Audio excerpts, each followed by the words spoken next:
En los pastos paisajes de Macondo es el pueblo mágico creado por Gabriel García Márquez en Cien años de soledad. Resuenan las historias de los Buendía, una familia atrapada en un ciclo interminable de grandezas y desgracias. José Arcadio Buendía, el visionario patriarca, fundó Macondo con sueño de progreso, siempre en busca de los secretos del universo, mientras Úrsula Iguarán, su incansable esposa, mantenía el hogar unido con su fuerza y sabiduría.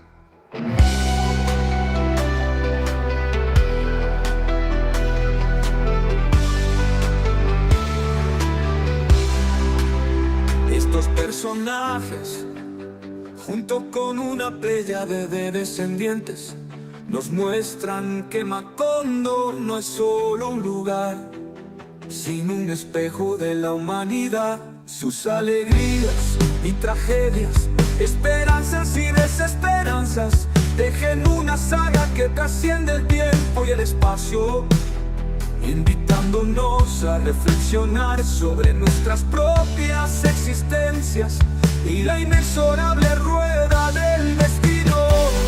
Así, los Macondos de García Márquez nos llevan en un viaje por los senderos de lo extraordinario, recordándonos que en la vasta narrativa de la vida todos somos, de alguna manera, habitantes de Macondo.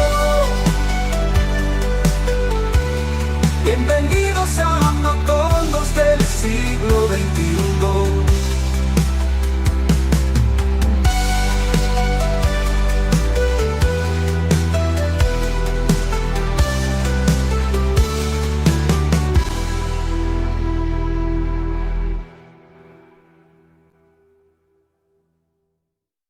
Hola, hola, ¿qué tal? ¿Cómo estás? Bienvenido a Directo a tu CPU Muy por bien, Telestar muchas Televisión Supercable Canal 3.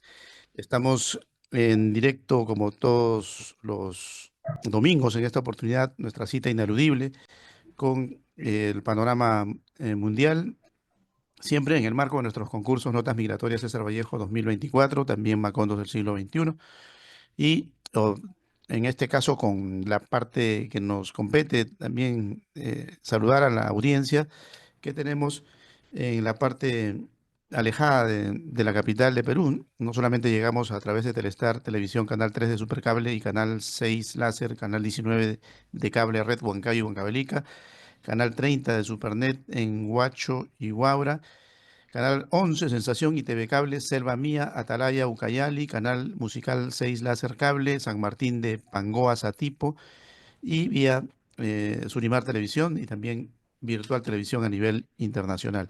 Bueno, estos lugares que he mencionado, algunos de ellos están ubicados en la selva de Perú, en las entrañas prácticamente de lo que significa esta geografía bastante compleja, que es la cordillera de los Andes y la Amazonía.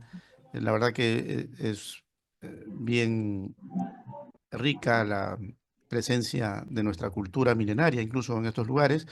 Ayer estuvimos dialogando con algunos escenarios ubicados hacia el sur de Perú, en Cusco, en el milenario Urubamba, en Aguascalientes, toda esa zona también ubicada siempre en la historia de no solo Latinoamérica, sino del mundo.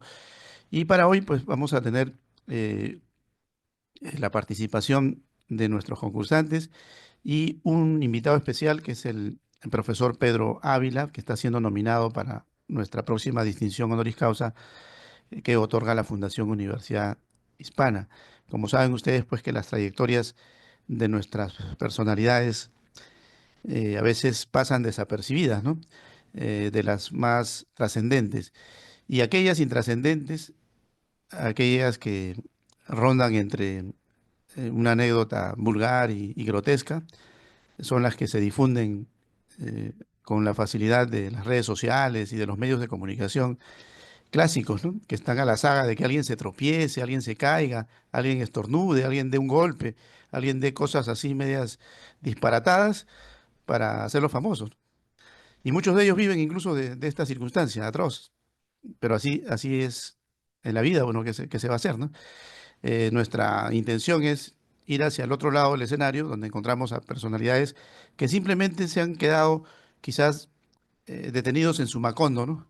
Detenidos en su tiempo, en su pueblo incluso, ¿no? Como es el pueblo donde reside nuestro invitado Pedro Ávila, un pueblo llamado Casanay, que seguramente si tú lo buscas no lo vas a encontrar.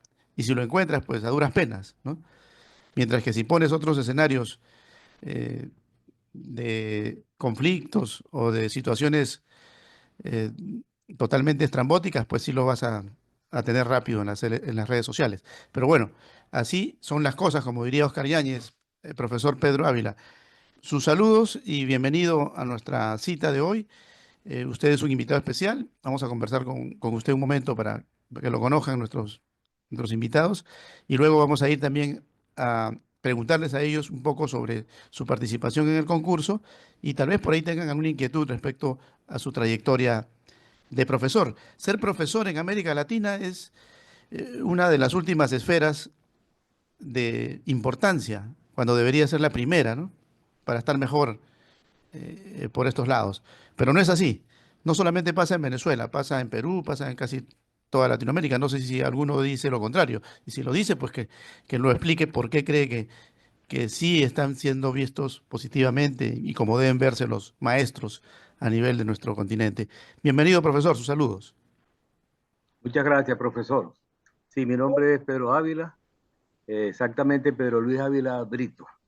Soy licenciado en Historia, con algunos cursos realizados, como lo ven ustedes en el currículo, y vivo en un pueblo, sí, un pueblo que es capital del municipio Andrés Eloy Blanco, del estado Sucre, en Venezuela. Es un valle entre montañas, pero es un valle precioso, muy bonito, sí. Y sí, ahorita se puede ver en los mapas. Antiguamente era muy difícil, pero ya se está viendo en los mapas, ¿cómo no? Algunas, sí, sí, ya hay la posibilidad de encontrarlo, ¿no? Porque Ajá, los tiempos han cambiado, ¿no? claro, Pero claro. bueno, sí, en cuanto a mi carrera, pues tengo ya muchos años, como 48 años, 47, 48 años en la docencia, ¿no? Y he ejercido en casi todos los niveles necesarios, de primaria, secundaria, bachillerato, pues, y hasta universitaria. Algunas veces, pues, he tenido que dictar talleres, son muchos los talleres que he tenido que dictar. Me hice locutor hace ya unos 43 años, 42 años, y hasta he preparado personas para aspirar a hablar en la radio. Entonces, sí, tengo una trayectoria que me la he labrado poco a poco y en mucho silencio, en mucha tranquilidad. Viví mucho tiempo en la ciudad capital, en Caracas, luego en la capital del estado Miranda, Los Teques, y desde 2013 estoy acá en Casanay, ocupándome de los trabajos de la historia del pueblo como cronista de la parroquia Mariña. Este municipio está dividido en dos parroquias, la parroquia Rómulo Gallego y la parroquia Mariño, que es la capital del mismo Casanay. Estoy ahí, cronista de la parroquia Mariño en el presente. Ajá. Coméntenos una crónica que usted crea que pueda fácilmente introducirse, por ejemplo, en una página al estilo Macondo, ¿no? ¿Cuál sería Bueno, algo así medio macóndito que sí, usted nos pueda el, mi- comentar? el mismo 1 de noviembre, que es la fecha de la fundación de Casanay, ahí ese mismo día yo saqué una crónica donde hablo de mi pueblo, cómo nació, pues. Ahí explico, pues, sobre aquella misión de la Santa Cruz que se dio más o menos cerca de Casanay, pero la misión de la Santa Cruz ellos la deben a según poseían un pedacito de madera de la cruz. El padre Diolog hablaba de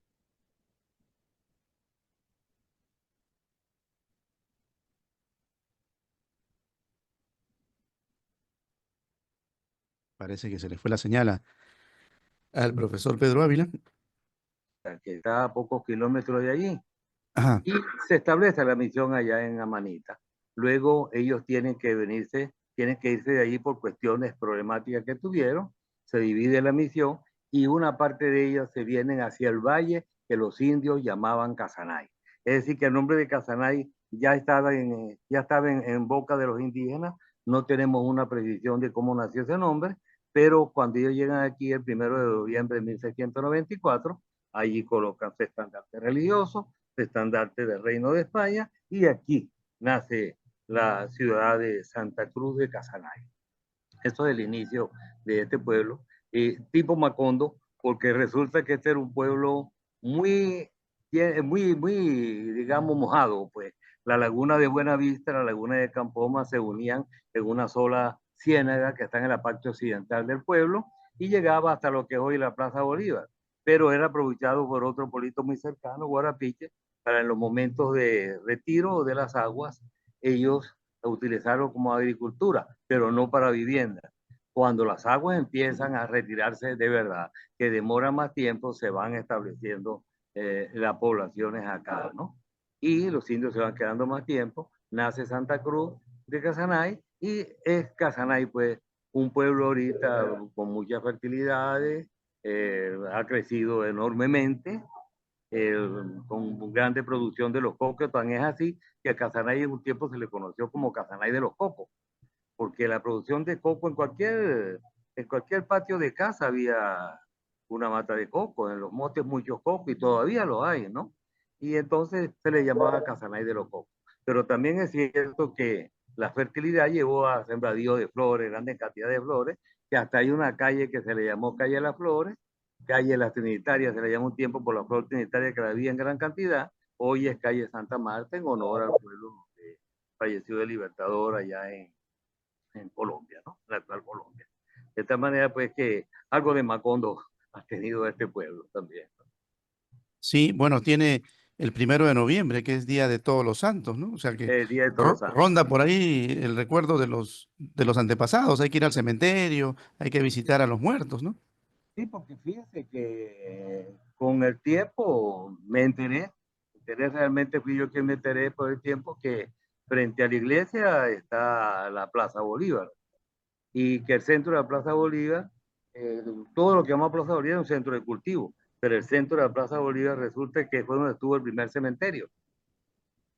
Ujú. Entonces, cuando esos señores llegan acá con el grupo de indígenas, no sabemos en qué sitio fue, pero ya estaba algo ahí, porque dos ríos pasaban a los lados, desviados después los dos ríos, el río Corozal y el río de la Ceiba, fueron desviados, y allí, ese centro de cultivo hoy es la Plaza Bolívar de Casán.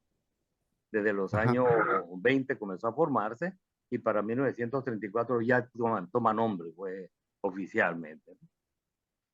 Ajá. Ahora, en la Plaza Bolívar que usted menciona, debe quedar también una iglesia, ¿no? La iglesia principal, ¿o no? Al frente queda la iglesia Ya, de San bueno, Agustín. lo que puede deducirse de ahí es que, recuerde usted que toda iglesia era prácticamente un cementerio en la parte inferior. Al lado, cuando nos Ujú. paramos en la puerta de la iglesia frente a la Plaza Bolívar, al lado Mm, izquierdo estaba el lugar donde enterraban a los sacerdotes que fallecían allí. claro, claro. Pero Toda iglesia tenía su cementerio. Ujú. Sí, y sí, al sí. frente tenía la iglesia el cementerio del pueblo, que Perfecto. Sí. posteriormente, por 1880 y algo por allí, fue trasladado hasta donde está ahorita, que lleva 3 ampliaciones. Claro, claro. Sí, y recuerde que todas las ciudades han sido edificadas igual, ¿no? Por Ah, ejemplo, acá usted exactamente. tiene el centro de Lima, la Catedral de Lima, tiene unas catacumbas. O sea, era un cementerio. Los cementerios anteriormente no existían fuera de las Exactamente. ciudades. Eran debajo de las iglesias prácticamente. Era debajo de las iglesias. Claro, o sea, uno entraba a la iglesia y era más solemne porque ahí estaban tus antepasados. Tú sentías Sí, la vibra, la presencia de ellos, sí, ¿entiendes? así podemos verlo en Caracas. Cuando Ujú. entramos a la Catedral de Caracas, hay muchos lugares, ahí tiene su placa, pero también en la parte de atrás era el cementerio. Claro, claro. Y ahí los tiene, pues, un camposanto que ahí está para visitarlo. Así es. Bueno, todo eso es Macondo, ¿ah? Todo ese Macondo, Todo sí. eso es De Macondo. alguna manera García Márquez logró retratar a la América Latina, ¿no? Así es. Bueno, vamos a conversar con nuestros invitados también de diferentes lugares y si por ahí alguno tiene alguna pregunta, pues para nuestro invitado, el profesor Pedro Ávila, chévere, como se dice allá en Venezuela. Sí, sí. Vamos con Robert Chevalier. Roberto Alejandro Díaz Chevalier. Él se comunica desde Argentina, ¿no? Y Así tiene por es. ahí una historia muy, muy importante, pero inicialmente, Robert, tú que eres joven, coméntanos algo respecto a lo que has escuchado y si tienes alguna inquietud para el profesor Pedro Ávila. Y gracias por participar. No, por favor, muchísimas gracias a ustedes por esta oportunidad y qué decirle, me apasiona todo este ámbito porque estamos tratando de historia y Latinoamérica que está tan unida, comparte tanta cultura, ¿no? Desde antes de la conquista, ¿no? Y bueno, particularmente me toca mucho esto porque alguna vez en el pasado esta parte también fue, ¿no? Parte del virreinato del Perú. Y bueno, yo particularmente que vivo en el norte de Argentina, Santiago del Estero es la ciudad más antigua de Argentina y desde donde se fundaron las otras ciudades de Argentina. De hecho, se fundó por ahí del 1553, éramos parte del virreinato del Perú hasta el 1776 más o menos, porque después pasamos a ser parte del virreinato del Río de la Plata, ¿no? Pero Ujú. esta unión con Perú ha estado siempre. De hecho, Santiago del Estero era el paso obligatorio, ¿no? Hacia el Alto Perú. Y era un ir y venir, como se llamaba en esas épocas y en las actas antiguas, de indios de servicios, africanos esclavizados. Entonces, están muy arraigadas a cultura hasta el día de hoy, sobre todo aquí en el norte de Argentina. Y hay muchos elementos culturales que se comparte con Perú y con Latinoamérica, incluyendo el idioma, que es algo que he querido poner en mi relato con el que participé, que es el quechua, en este caso una variedad que se llama quichua, el quichua santiagueño, que se habla hasta el día de hoy en esta provincia y es tan natural para nosotros y es mutuamente inteligible con el quechua que se habla en otras partes, ¿no? Que me parece súper interesante, cómo estamos unidos Santiago del Estero con Perú, con Latinoamérica en sí, eso me ha parecido muy interesante, el tema de la historia. Ujú. ¿Le preguntarías algo al profesor Pedro Ávila? ¿Algo que te haya llamado la atención de pronto? Sí, si habían escuchado alguna vez básicamente de este lugar, ¿no? De Ajá, Argentina, de ajá, Santiago del Estero, del norte, desde donde comenzó a fundarse y cómo estaba eh, unido, ¿no? Al Perú, a la época de la conquista. ajá. Profesor, ¿qué le responde a Robert? Bueno, mire, me gusta lo que está hablando Robert. Realmente, si una cosa me apasionó mucho a mí, fue cuando en el Alto Perú eh, había la protección por una parte de Perú, la protección otra parte de Argentina. Estos dos lugares tenían algo que ver con el Alto Perú. Entonces, siempre me pregunté algo que él acaba de decirle, qué comunicación había de la Argentina, porque Perú está pegadito, ¿no?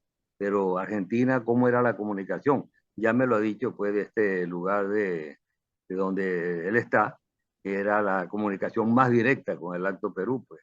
Eso me ha gustado mucho lo que ha hablado Ujú. y a mí que me gusta la historia, pues, me, me emociona oír este tipo de relatos. Bien, bien, profesor. Vamos con Carlitos Celis, desde Perú es Carlitos Celis. Carlitos, bienvenido. Eh, Tus saludos, Tal- tal vez una reflexión y alguna pregunta para nuestro invitado, el profesor Pedro Ávila. Muchas gracias, mi estimado Jorge Carrión. Como siempre es un gusto conversar contigo, con la audiencia también, con los colegas escritores.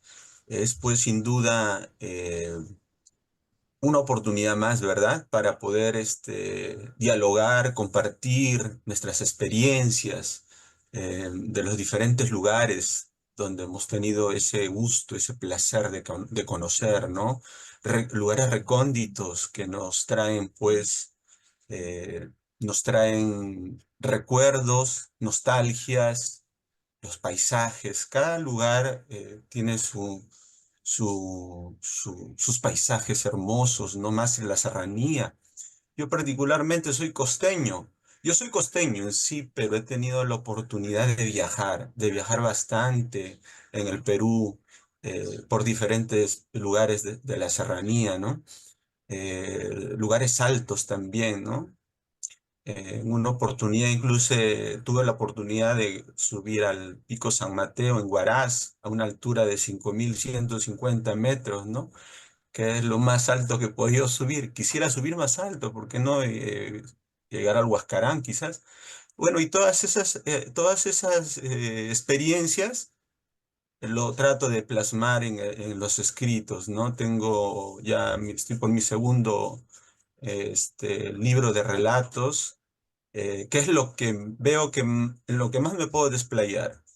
He tratado de escribir ensayo, pero sí, tengo un ensayo por ahí que estoy a punto de terminar, pero los libros de relatos son los que más trato donde más, más versátil para mí, donde más yo puedo profundizar, ya que se trata de escribir cosas reales y también ficticias, ¿no? Para mí es un mundo mucho más grande, mágico, ¿no? Que no tiene límites para mí el relato, ¿no? Bueno, es lo que yo trato de plasmar en la obra que escribo.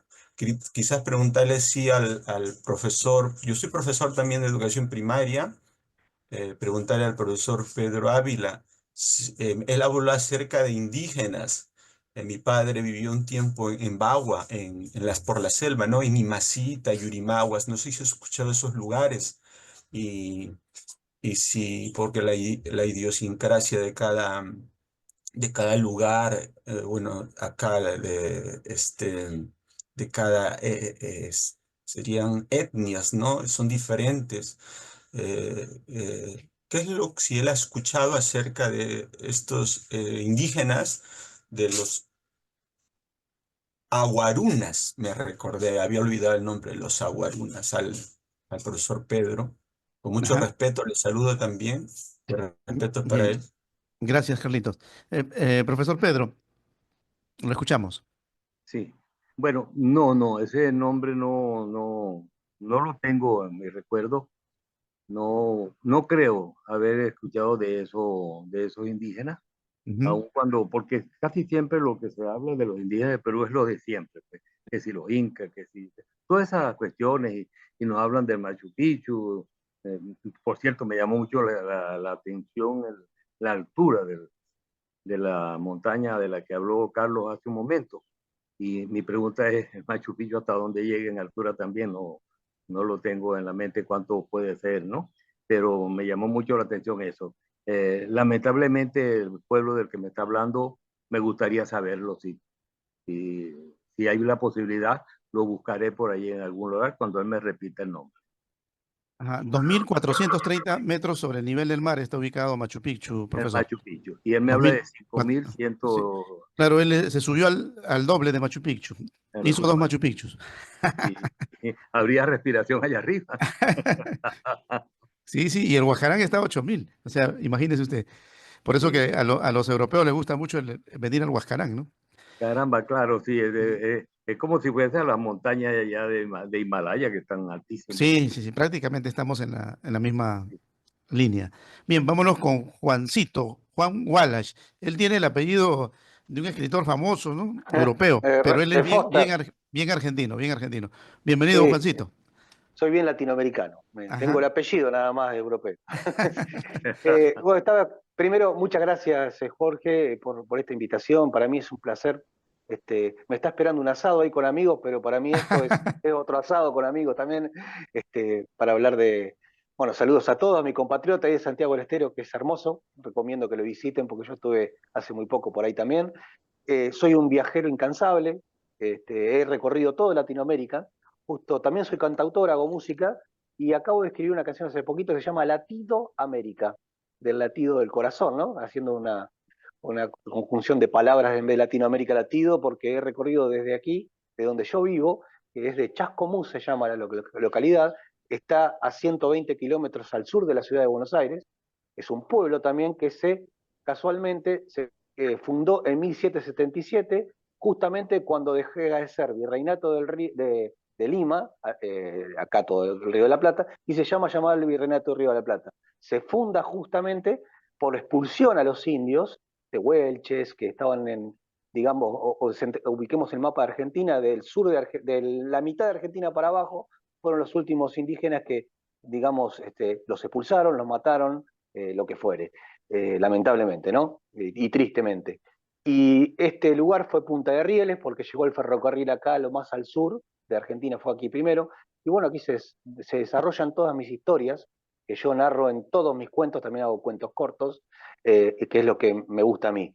Y esto como introducción de dónde soy y qué es lo que hago, ¿no? Y lo escuchaba a Pedro con mucha atención, el profesor, porque a veces cuando leemos, entre los latinoamericanos, leemos un cuento, hacemos nuestro propio Macondo, como hablábamos la semana pasada, nos imaginamos el lugar. Yo Colombia y Perú lo he transitado bastante, cosa que me parece fascinante, igual que a Bolivia, México. Y le quería preguntar al profesor Pedro Ávila que tengo un lugar donde me ha quedado ir, que está cerca de Iquitos, casualmente, que es Leticia, y yo quería saber las comunidades indígenas, porque tengo entendido que no hay ruta terrestre hasta Leticia, si él tiene conocimiento de esas comunidades, hoy cómo viven, cuál es su situación sociológica. Quería saber un poquito eso, si está tanto el profesor. Profesor, ¿nos Se escuchamos? refiere, si se refiere a las comunidades indígenas de acá, sí podría hablarle, realmente, ¿no? Ah, Porque sí, pero de allá no, de acá sí podría hablarle de las comunidades indígenas, que las tenemos muchos todavía, ¿no?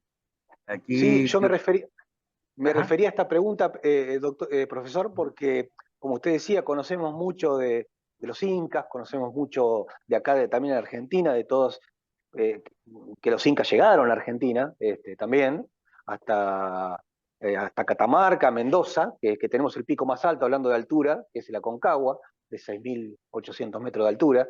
Y la pregunta era porque sabemos poco de estas comunidades indígenas amazónicas, que quizá estén un poquito emparentadas a lo que es la comunidad que están en Iquitos, ¿no? Ahí por ahí nos podría ayudar un poco Jorge.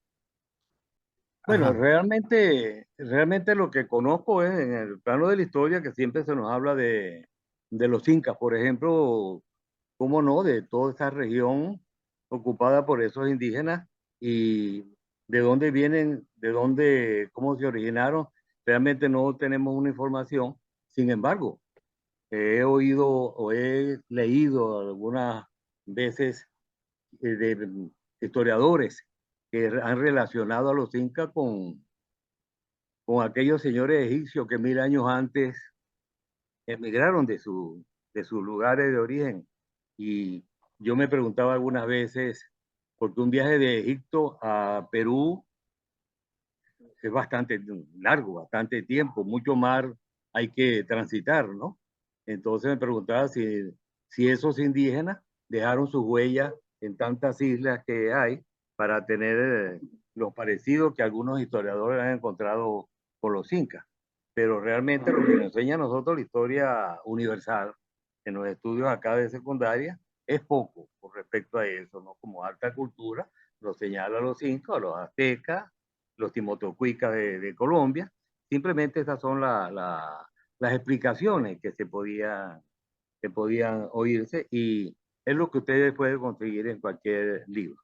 Mientras que yo hacía referencia a los indígenas venezolanos, porque sí es algo que se ha perdido en el tiempo y sin embargo nosotros acá, y perdone que me desvíen para mi parte venezolana, ¿no? Nosotros acá aún tenemos indígenas que están en una etapa que yo diría que hasta prehistórica, porque si nos vamos nosotros al delta del Orinoco, podemos encontrar indígenas vestidos como nosotros mismos.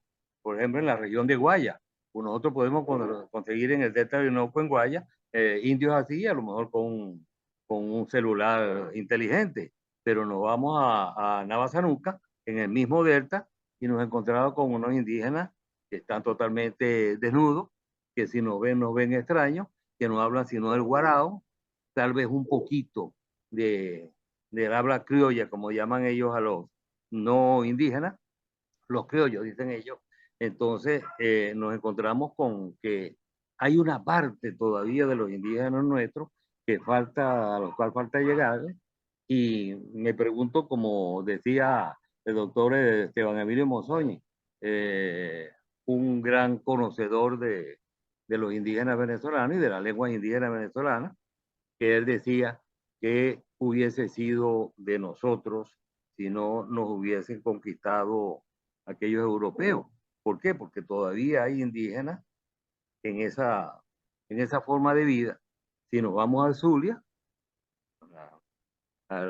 que Maracaibo es su capital, vamos al estado sur, están los guajiros, están los yupas, muchos de ellos son ganaderos, muchos de ellos son preparados en muchas cosas, pero muchísimos de ellos todavía son algo parecido a sus zonas desérticas de allá, como son acá los piaroa, los maquiritares, muy algo parecido a sus zonas selváticas. De tal manera, pues, que nos encontramos que nuestros indígenas hay una gran variedad. Muchos pueden saber, por ejemplo, en Betamacuro estaba, espero que esté vivo todavía, el doctor Pedro Juan Crisólogo, indígena de la comunidad de Guayo, que fue bachiller en filosofía y letras en España, se gradúa después de antropólogo, hace su doctorado en la Universidad Autónoma de México y se regresa del Tamacuro y funda el Museo de Historia y Antropología del Tamacuro, pero vuelve a sus comunidades indígenas como en aquel pasado, buscando una enseñanza mayor para su gente. Entonces, ¿qué ayudó al Pedro Juan Crisólogo? Bueno, se crió con las monjas, se lo llevaron a España y los etcétera, pues ya se lo dije al inicio, ¿no? Entonces, es lo que más podría yo decirle de la parte indígena nuestra de aquí de la América del Sur, ¿no?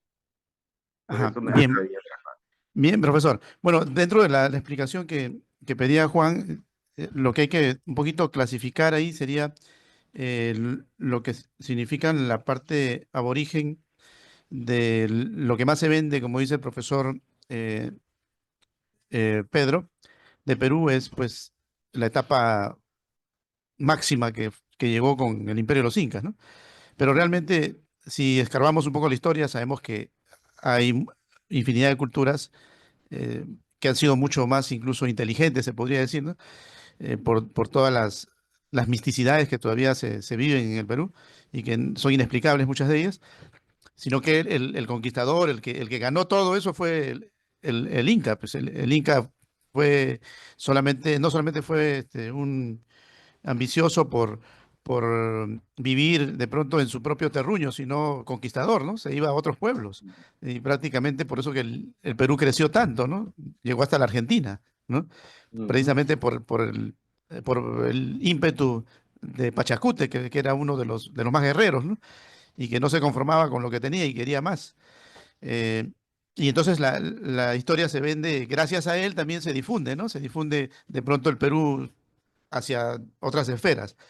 Pero si nos vamos ya a escarbar en la actualidad, por ejemplo, vas a encontrar alguna relación con Venezuela, serían las etnias aborígenes de la Amazonía, donde hay calor, donde la gente vive totalmente distinto a lo que vive un andino o un aborigen del Cusco.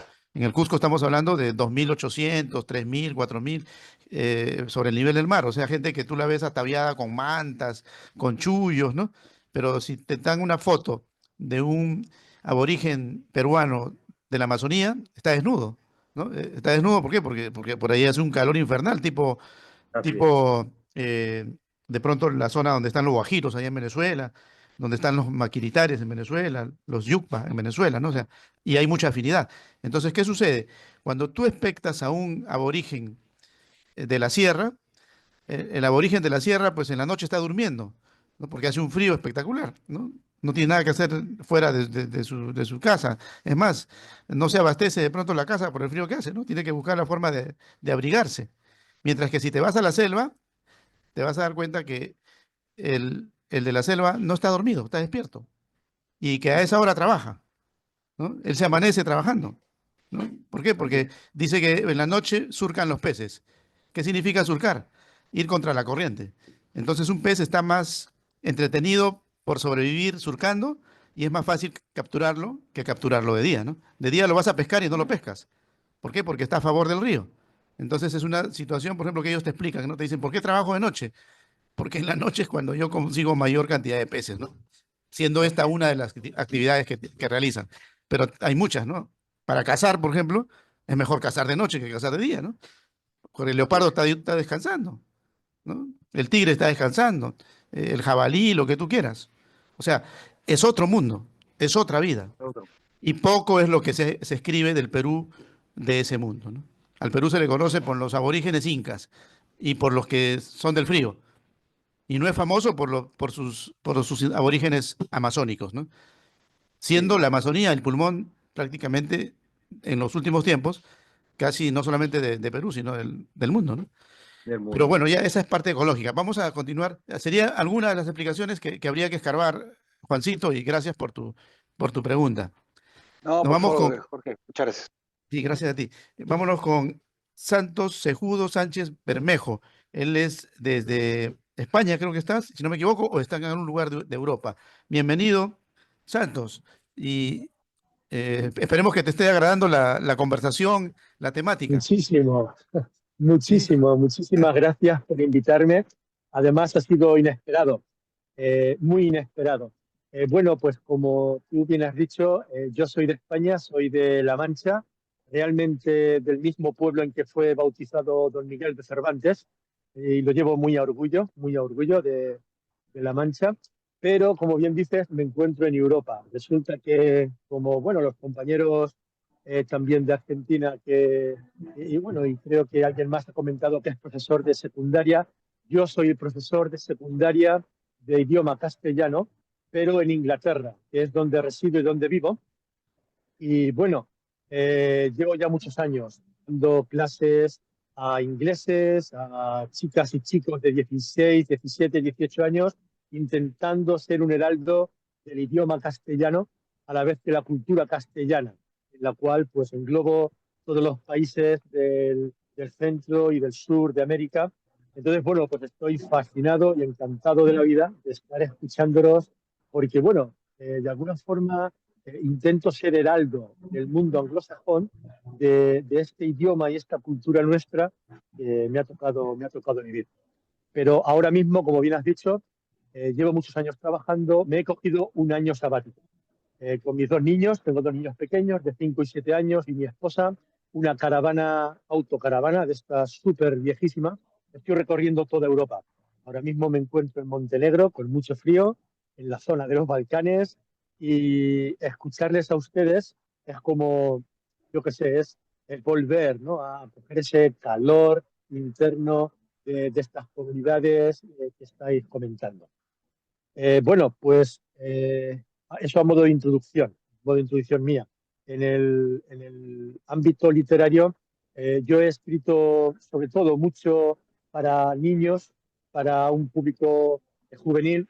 Escribo en inglés y en castellano, que no soy bilingüe. Y bueno, pues tengo muchos libros bien pequeños, para adolescentes, para un público joven. Y relatos. Me apasiona mucho el tema que estáis tratando y es una de las preguntas que le voy a hacer más tarde al profesor por el tema de las comunidades aborígenes, etcétera. He escrito, ¿no?, y es el relato que presenté a uno de sus concursos. He escrito mucho pues, sobre la vida religiosa y el impacto de su influencia, más que el impacto, su influencia cuando llega Colón y este primer acercamiento al continente americano. Bueno, pues es algo que me apasiona, me gusta mucho. Creo que los jesuitas, los dominicos, se hicieron una labor importante fuera de políticas y fuera de historias, ¿no?, que nos puedan llevar a una especie de problemas, ¿no? Hoy en día creo que hay un hermanamiento crucial y fundamental y hay una riqueza grande que hicieron, una labor grande con muchas de las comunidades que allí residían, ¿no?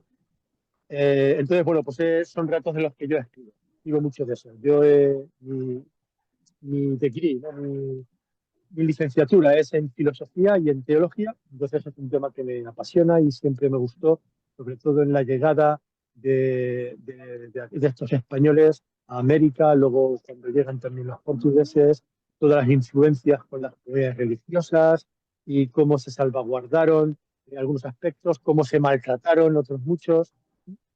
Entonces, bueno, pues esa es mi actividad también literaria, educativa y literaria, ese soy yo. Ese soy yo. Entonces, sí que Bien, tiene una pregunta, no sé si al profesor o a todos ustedes, porque ya digo, me abren un mundo entero de posibilidades, grandísimas. Eh, sí, como les decía, yo sí que intento cuando estoy dando clases, por ejemplo, este año, digo que estoy en año sabático, para poder financiarme un año entero viviendo en una caravana, pues estoy dando clases online en Pekín y en Singapur, de castellano, ¿no? A estudiantes de 16, 17, 18 años. Entonces, cuando doy clases de castellano, la cultura va en medio. Y siempre es muy fácil hablar del Imperio Inca, es muy fácil hablar de la Argentina, ¿no? Como la llaman ustedes, es muy fácil hablar de México, es muy fácil de hablar de la Malinche y las cosas que en Europa nos suenan. ¿Sí? Pero oyéndoles hablar, cuantísimas cosas no conocemos de Europa, en Europa sobre ustedes, ¿qué me diría? ¿Qué consejo me daría? Porque me tomo muy en serio mi ser profesor, mi ser educador y mi ser heraldo del castellano, de la lengua castellana y de la cultura castellana a mis alumnos. ¿Qué me diría el profesor o cualquier otro que debo de tener en cuenta, a la hora de presentar las comunidades que están hablando en Centroamérica, en Sudamérica, etcétera? Gracias, gracias de Bien, antemano. bien, gracias, Santos. Santos, una pregunta adicional. ¿En qué parte te encuentras? ¿Estás en un jardín, así? No, o sea, Ah, no, no, pues ¿estás mira, escapándote de algo o estoy. no? Sí, sí, sí. Ciertamente, como te digo, voy en caravana. Entonces, hemos aparcado esta noche en una playa de Montenegro, en los Balcanes, pero Ajá. como está todo oscuro, no me van a ver. Entonces, Ah, me he venido a unos 300 metros, estoy lejos de la caravana, he dejado allá a los niños y a mi mujer, están estudiando, ¿no? Porque les damos 2 o 3 horas de estudio al día, a estas horas, ¿no? Aquí es de noche, no es hora de cenar casi.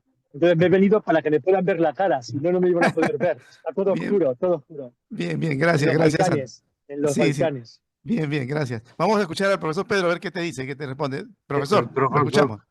profesor Carrión, acláreme un poquito más. Tengo la bulla otra vez tan cerca y se me Ajá. dificultó. Acláreme un poquito lo que Santos Él básicamente preguntó. lo que le está preguntando es qué le sugiere usted. Él es profesor allá en Europa, da clases incluso a otros lugares lejanos en otros idiomas, pero él da clase de castellano, ¿no? Y claro, dentro de sus clases, ¿qué le recomendaría a usted cuando se refiere a Latinoamérica o a Sudamérica, a nuestra cultura? ¿Qué es lo que él debe de pronto no olvidarse Tener de en cuenta. mencionar, ¿no? De tener Exacto. en cuenta, ¿no? Bueno, sí, sí, cómo no.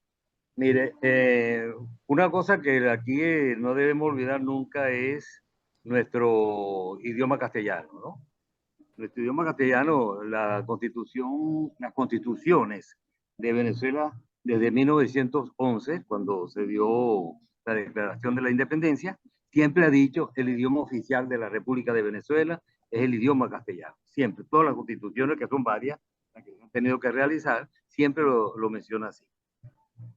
Y resulta que tenemos a veces que diferenciar con el español de España, el español de Latinoamérica, el español de América, y preferimos siempre lo que nos dice la Constitución, nuestro idioma es el idioma castellano, porque nuestro idioma castellano nació de ahí, del centro de España. Recordemos que es un mosaico prácticamente, pues una lengua provenzal, una lengua en Euskadi, la lengua de los catalanes, la lengua de los gallegos, etcétera, ¿no?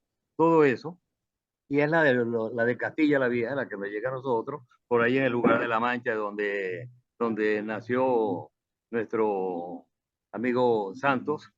De eso, todo ese idioma es el que se nos trae acá, pero se presenta una gran variación, que es la que hay que tomar en cuenta cuando se va, por ejemplo, a dar clases online para especificar estas regiones, porque no es igual como se habla en Argentina, como se habla en México, como se habla en Venezuela, como se habla en Colombia. Sí nos entendemos, pero tenemos nuestra propia forma de expresión.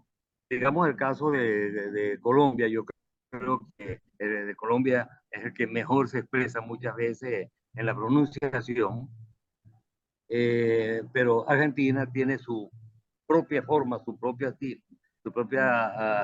manera de concebir el idioma y les gusta. El mexicano les gusta, a todos nos gusta nuestra forma de expresar, nuestra forma de hablar. Entonces, sí hay que tomar en cuenta, pero es el lugar para donde va dirigida la clase de santo, donde, a quienes va a decirle. Porque si él va a enseñar a uno de Inglaterra, tiene que ser la forma más neutral del idioma español, del idioma castellano, ¿no? Él utilizó la palabra castellano también, pues él es de La Mancha, utiliza ese nombre. Allá tiene que hacerlo en la forma más neutra para dar esa explicación. Pero si supongamos que alguien de América Latina pide esa clase, porque podemos pedirla, pues yo creo que a lo mejor lo va a expresar mejor que muchos de acá, es una buena explicación del idioma castellano. Entonces, si él sabe que la persona es de Venezuela, pues, será que nosotros no hablamos con el vosotros de España, con el habéis, sino nosotros hablamos con el ustedes, no usamos el voceo, sino con el ustedes. Y Bien, ahí teníamos la explicación, creo que sí se entendió. ¿no? Entonces, Ajá. como buen profesor, vas a averiguar cómo será la otra parte y ir directamente al habla de la persona a quien él va a explicarle. Si entendí bien lo que Santos está preguntando, ¿no? Sí, perfecto, profesor. Gracias por la explicación. Creo que va a contribuir bastante en las clases que a partir de ahora va a continuar implementando por allá Santos. Y luego seguimos conversando con Santos. Vámonos con otro participante más, otro invitado, Carlos Augusto. Él está en Colombia. Precisamente hablábamos de Colombia, que a criterio del profesor Pedro Ávila, pues es uno de los países que mejor pronuncia el castellano. Carlos Augusto González Correa, bienvenido. Carlos Augusto, tu reflexión sobre nuestro tema de hoy y tal vez tengas alguna pregunta para el profesor Pedro Ávila. Bueno, no, a mí me gustaría, pues con base en lo que han hablado los compañeros también, contarles un poco de Manizales. Manizales es una ciudad de más o menos 500.000 de habitantes, pero es una ciudad muy peculiar. Alguna vez vino acá un arquitecto y dijo que este era el mejor ejemplo de una ciudad que nunca debió haber existido, ¿cierto? Porque es una ciudad que se creó sobre las montañas. Entonces, normalmente, y no está al lado de un río. O sea, hay dos ríos a ambos lados, pero un poco lejanos del centro. Pero cuando se creó, sí se fundó al lado de un río, pero después se trasladó a la cima de la montaña.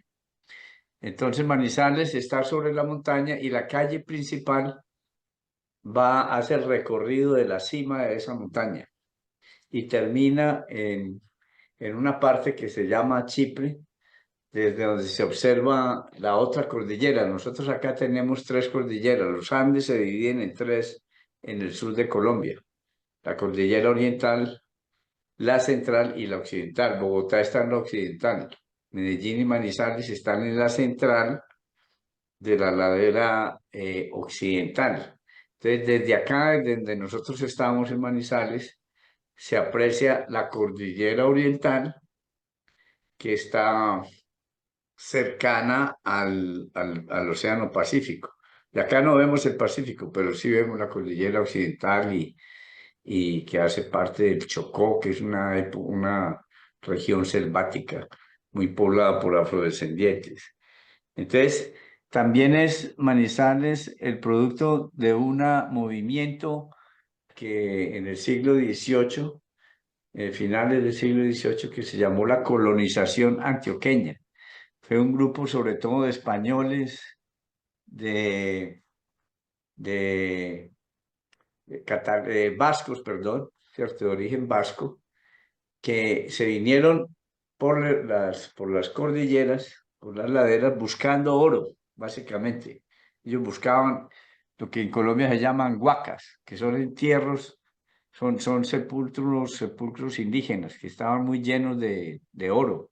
Entonces ellos se venían buscando esas huacas para saquear el oro, pero algunos se fueron quedando en el norte y empezaron a cultivar maíz y a criar cerdos y gallinas y empezaron a abastecer a los que seguían adelante. Ese proceso duró más de un siglo.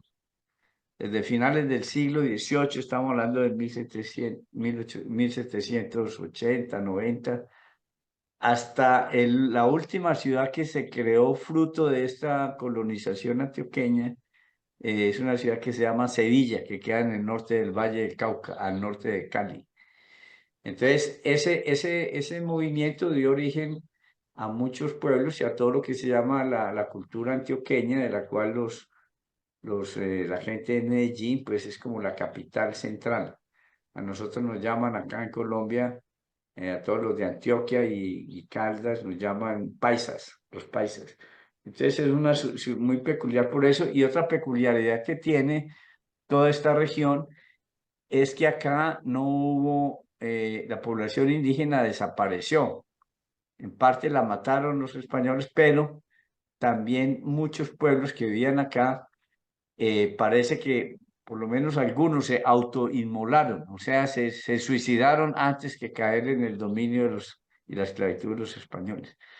Pero cuando se dio ese movimiento de colonización antioqueña, prácticamente estas tierras estaban, estaban despobladas, no había población indígena ni de ningún tipo.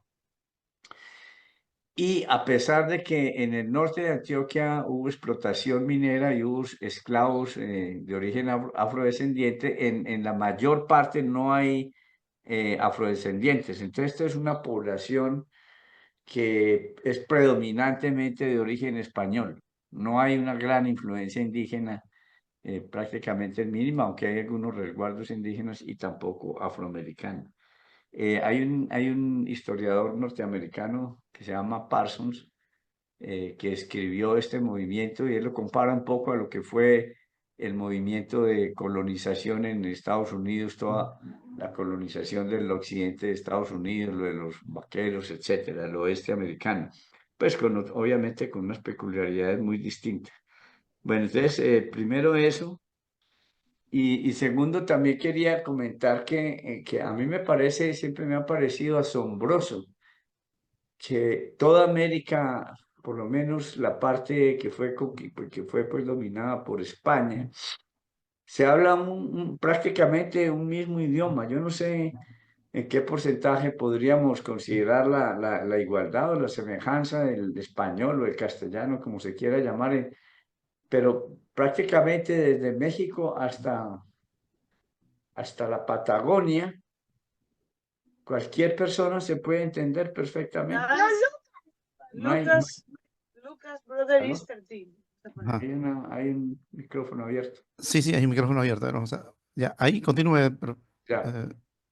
Pues aquí no hay dialectos. Yo, por ejemplo, vivía hace muchos años en Alemania y una persona del norte de Hamburgo difícilmente se entiende con una persona de Bavaria, y a pesar de que hablan alemán, pero los dialectos son tan fuertes que es difícil la comunicación, o incluso en el Reino Unido, ¿cierto? Entonces ahí hay lo que se llama, por ejemplo, el idioma, el inglés de la reina, que es el idioma pues como académico y de la clase culta, pero la gente del pueblo habla otro idioma pues que es difícil de comprender para otra persona de la misma región, pero pues del mismo país, pero de otra región más bien. Lo mismo en Alemania. En Alemania se habla del Hochdeutsch, que es también como el equivalente del inglés real, que es el inglés, el alemán alto, el alemán también, el que se habla en las universidades, en la prensa, etc. Pero a mí siempre me ha parecido eso maravilloso. El hecho de que si yo leo un cuento de un autor mexicano o chileno o español, yo lo entiendo. Puede que hayan algunas palabras que sean difíciles de entender, pero en esencia es el mismo idioma, ¿sí? ujú. De manera que eso, y también hay una cosa muy, muy particular. Uno lee el Quijote hoy, tantas centurias, siglos, pues varios siglos después, y uno lo entiende perfectamente. Uno no tiene dificultades. Pero si uno va a leer a Shakespeare en inglés, pues así sea una persona de origen inglés, tiene serias dificultades para entender el idioma del inglés de Shakespeare, comparado con el inglés moderno. Y eso no pasa en español. De manera que eso para mí es una riqueza enorme. Y es algo que nosotros, los que habitamos este continente o esta región, no hemos sabido aprovechar. Nosotros estamos en mora de cultural, política, económicamente, ser una sola región como la Unión Europea. Y en la Unión Europea, que es una organización tan fuerte, pues se hablan tantos idiomas y hay tantas dificultades. Aquí no hay esa dificultad y el idioma, el lenguaje es una de las cosas fundamentales del ser humano.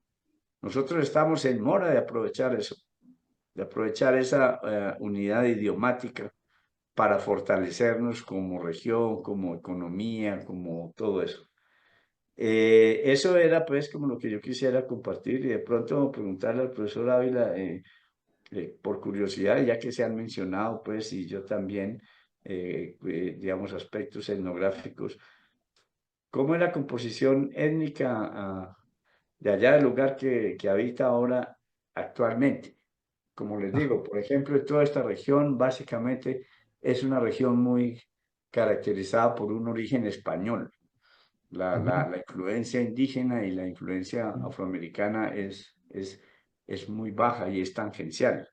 Por ejemplo, en Medellín se ve ahora mucha gente de origen afroamericano, pero porque vienen del Chocó, que es una zona selvática a donde los esclavos que trabajaban en las minas de Antioquia se escapaban, ¿sí? Y allá pues era muy difícil que los recapturaran.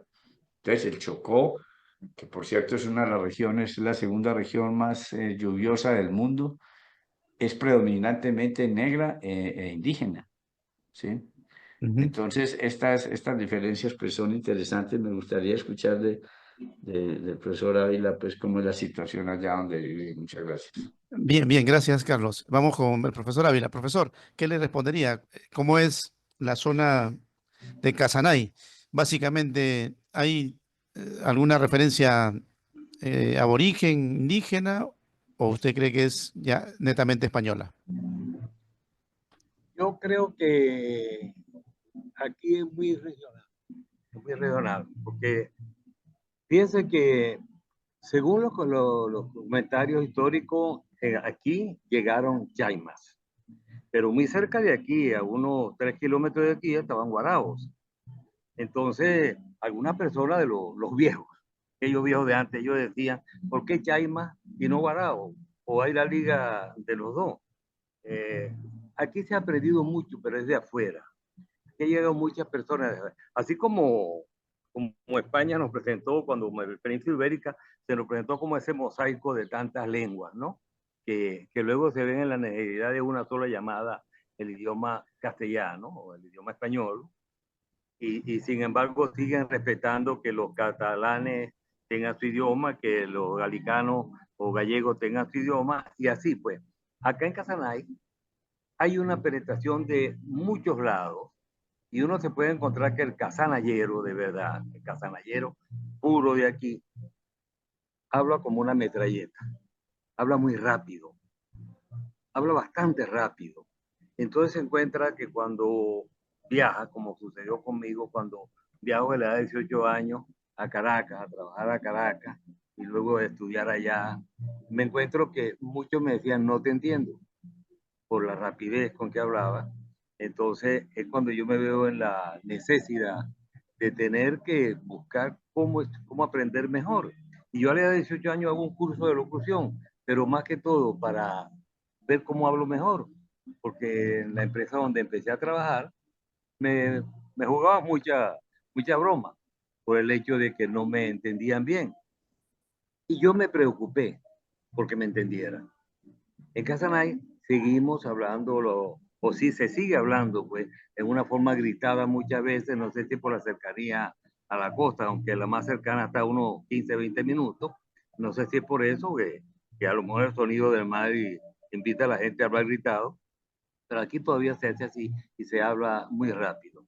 Sin embargo, recordar aquí algo mediante lengua indígena, no lo hay. Aquí ya no hay nada de eso. Se habla de los Chaima, hay una sola comunidad Chaima, está en Monaga, hay la comunidad Guarao que está en el Delta Macuro, el territorio del Tamacuro, ahora estado del Tamacuro, y lo que había de Guarao cerquita de Casanay y Chaima en Casanay, somos simplemente casanayeros. No hay, no hay ese tipo de distinción, pues, como aún lo hay en otra parte. Yo hago la salvedad, sí, en Venezuela, hago la salvedad de los Andes venezolanos, que hablan muy parecido en una parte a buena parte de Colombia. Allá Ujú. me dice Carlos Augusto, que dice la parte de Manizales, la de Cali, sí, algunos, el acento muchas veces está parecido al de ellos, pero Casanay tiene la pureza de ser casanayero, la forma como ya le he dicho, pues, gritadito, rapidísimo, etcétera. Pero tratamos de entendernos todos. Bien, bien, profesor. Bueno, vamos a eh, saludar a Matilde, que es nuestra jurado, que la veo por ahí que acaba de ingresar, para que de alguna manera, pues de pronto ha escuchado algunas partes de lo último. Tenemos al profesor Pedro Ávila Matilde, que él está en Casanay, allá en Venezuela. Él es un cronista, ¿no? Y está siendo nominado a nuestra próxima distinción honoris causa que otorga la Fundación Universidad Hispana. Y tenemos a nuestros participantes de Macondo del siglo XXI y de Notas Migratorias César Vallejo.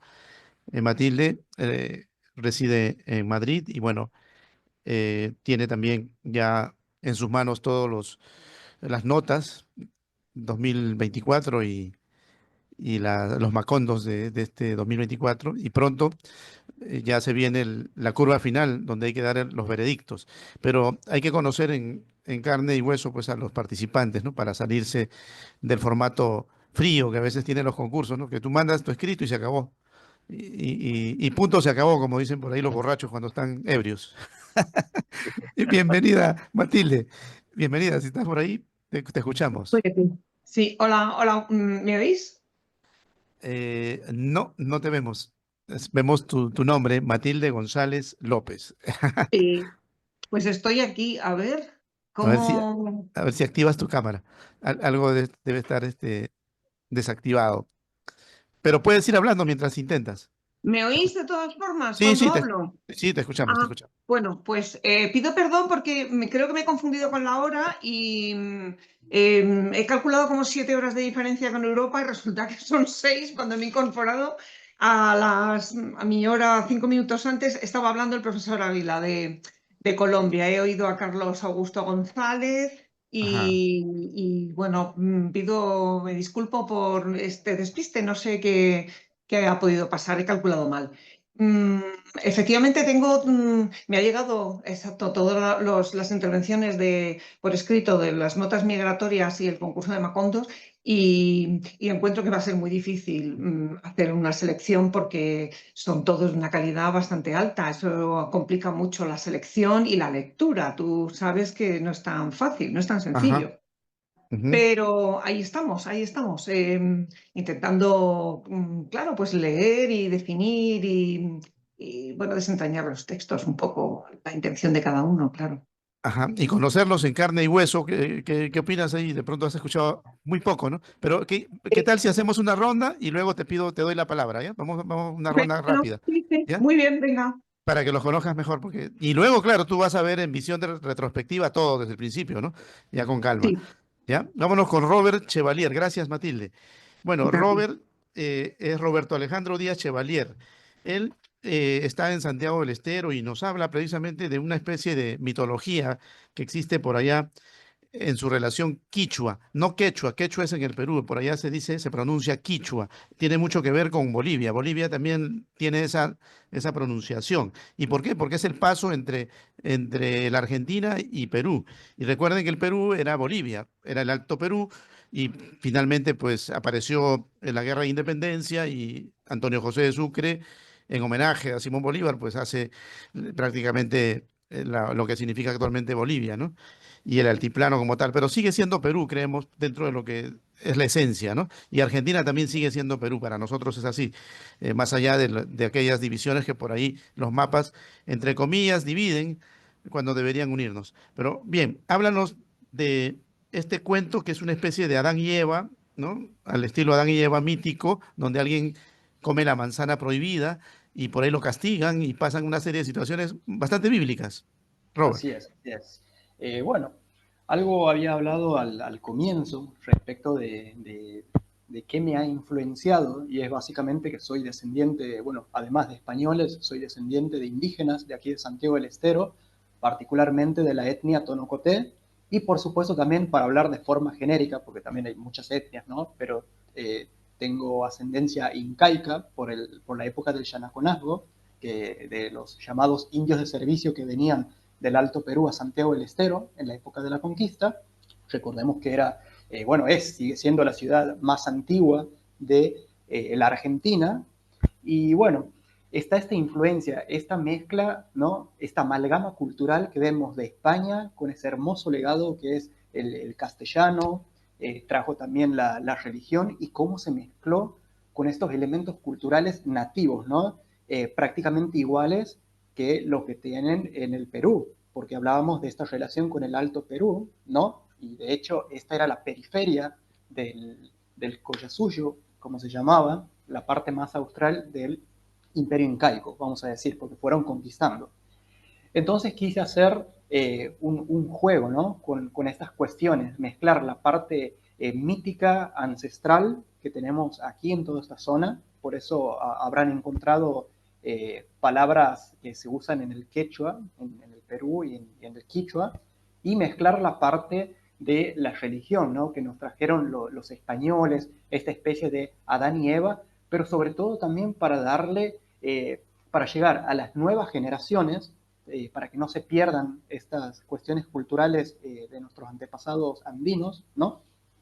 Y con un mensaje dentro de lo que es el medio ambiente, ¿no? Porque así también Santiago del Estero, por ejemplo, donde yo vivo, es una de las más arrasadas por la deforestación hasta el día de hoy. Entonces quise hacer un juego con todos estos condimentos para dar ese mensaje, ¿no? De las consecuencias que puede traer no respetar a nuestro ambiente, a las plantas, a los animales, ¿no? Y bueno, también como para dar una especie de explicación al origen mítico de las etnias que tenemos aquí en Santiago del Estero, y algo que tiene también el relato es el toque afro, por así decirlo, ¿no? Porque, por ejemplo, también mencionaba el tema de los africanos esclavizados. Aquí, particularmente en Santiago del Estero, en la época de la colonia, más de la mitad de la población eran africanos esclavizados. Y yo, por ejemplo, soy descendiente soy afrodescendiente, aunque no parezca, y soy descendiente aborigen, aunque no parezca, por el proceso de mestizaje, que de paso quiero hacer ahí un paréntesis cuando estaba hablando, bueno, varios hablaron del tema, ¿no? Si la población era muy española y demás. Aquí hubo un mestizaje muy, muy alto, tan alto que al día de hoy no hay rasgos predominantes afro, indígenas, salvo en algunos casos. Entonces estamos muy mestizados y a la vez eso nos ha dado una cultura maravillosa en lo que es la cultura, el idioma con nuestro dialecto tan especial, porque se darán cuenta que aquí en el norte de Argentina no hablamos igual que en la capital de Buenos Aires. Tenemos un tiempo más lento, pronunciamos las R's de esta forma, arrastrando la R, guardamos el jejeo andaluz de los conquistadores que llegaron a esta zona. Entonces, esos son elementos que me gusta volcar en mi relato y bueno, espero que lo hayan disfrutado porque la verdad que como descendiente orgulloso, ¿no? De españoles, de indígenas y de afro, creo que no es un momento de pelearnos por quién nos conquistó, si a quiénes mataron. Descendemos del conquistador y de los conquistados y aquí estamos y hay que construir de aquí en adelante, mezclando estos elementos, valorándolos y aprovechando para dar un buen mensaje a las futuras generaciones, ¿no? Que es el medio ambiente y eso es lo que he querido dejar plasmado en mi relato, básicamente. Bien, bien. Tenemos entonces a Roberto Alejandro Díaz Chevalier, que nos presenta esta situación al estilo bíblico, pero emparentado con nuestras culturas oriundas de esta parte del continente. vámonos, gracias, Robert. Vamos a continuar con Carlos Alequín Celis Ríos. Él es de Trujillo. Como dice él, no es de la parte de los Andes, sino de la zona un poco de costa. Y tiene un nombre, Alequín, creo que era un ajedrecista, ¿no? Y parece que al papá le gustaba mucho el ajedrez y le puso este nombre, Carlos Alequín Celis Ríos. Él nos habla también de situaciones ya un poco más puntuales, bíblicas, ¿no? Él refiere, por ejemplo, el Salmo 27:10. Aunque mi padre y mi madre me dejaran, con todo, Jehová me recogerá. Y luego termina con Juan 14:6. Yo soy el camino, la verdad y la vida. Nadie viene al Padre sino por mí. Soy un hijo de Dios gracias a Jesús, el Cristo. Y por ahí nos lanza este, este relato identificado también con mucha fe y mucha presencia del Creador. Bienvenido, Carlitos, y danos algunas apreciaciones respecto a tu temática, algunos puntos. ¿Cómo no? Justo lo que tú mencionabas, ese es del relato identidad.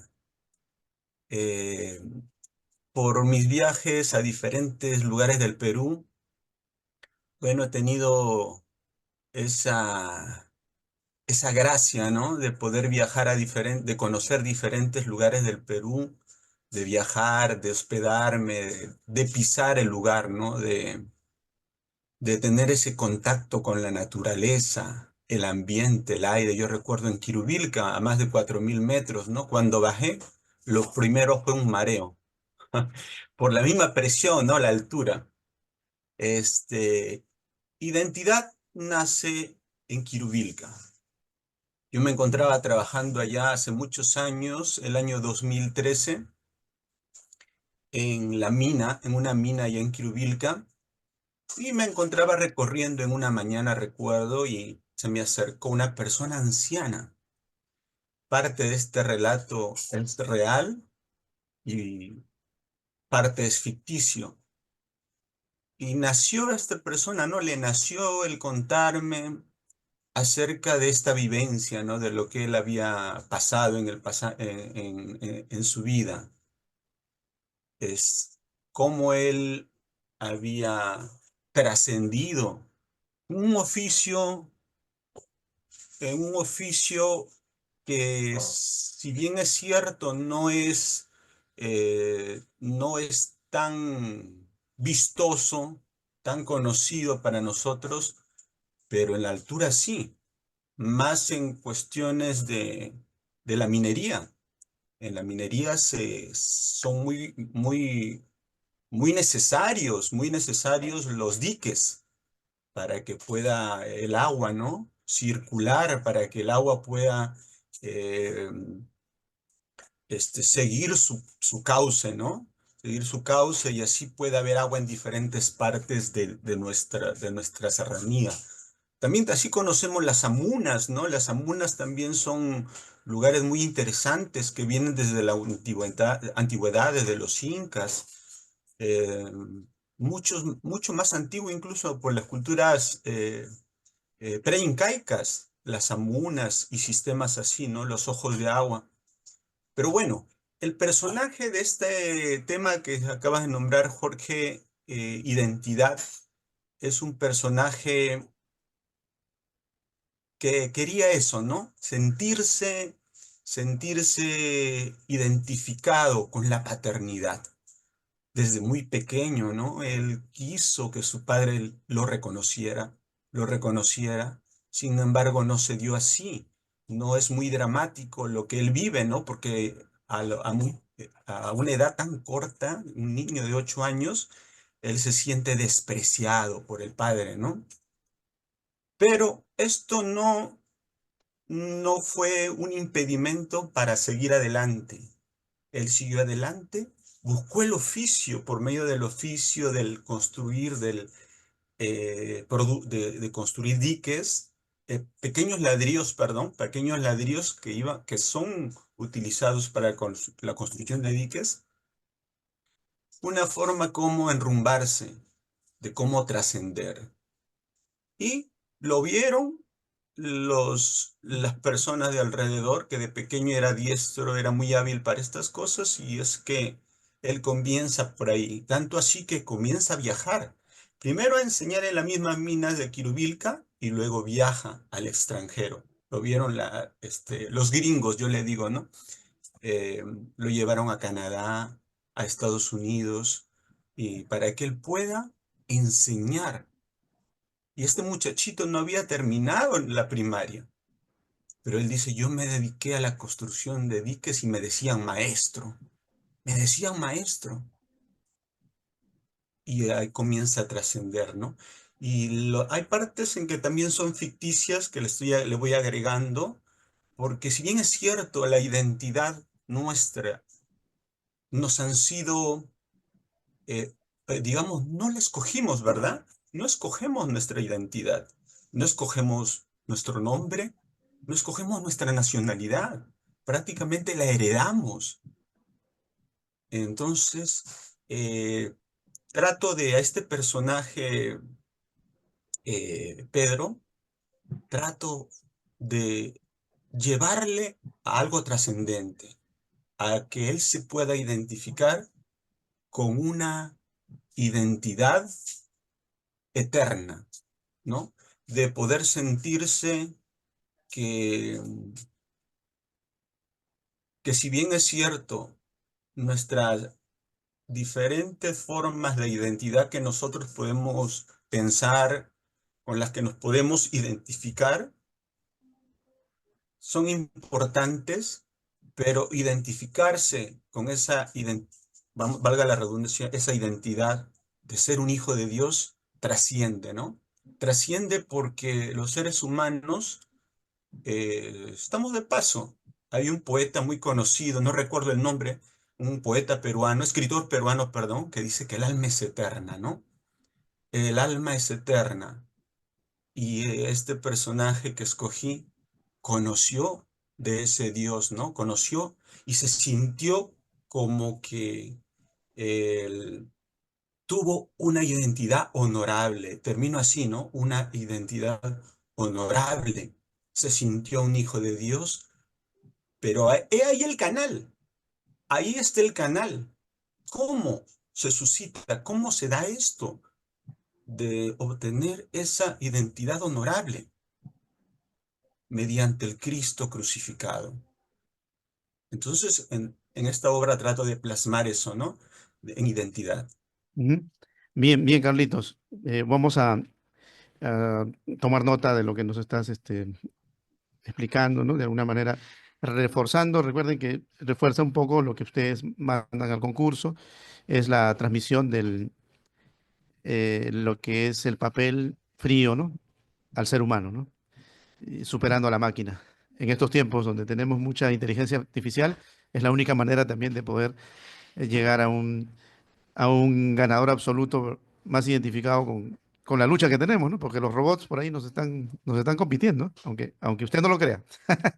Vámonos con Juan Patricio Wallace. Bueno, en el caso de Robert, estuvo bastante mítico, Carlitos está bastante clerical, pero Juan Patricio Wallace es más desentendido, ¿no? Él simplemente hace un cuento citadino entre Inés y Marcelo y la posibilidad de criar un perro y bueno, cuando se le viene por ahí ya el hijo propio, pues ya olvídate del perro.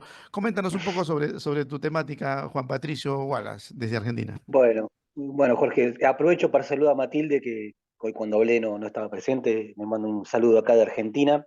Le decía yo una breve introducción, que ya no sabés, soy de Chascomús, una ciudad que está, un pueblo de 45.000 habitantes que está 120 kilómetros al sur de Buenos Aires, y lo que eso implica estar cercano a la gran urbe, a la gran ciudad, pero a su vez ser un pueblo.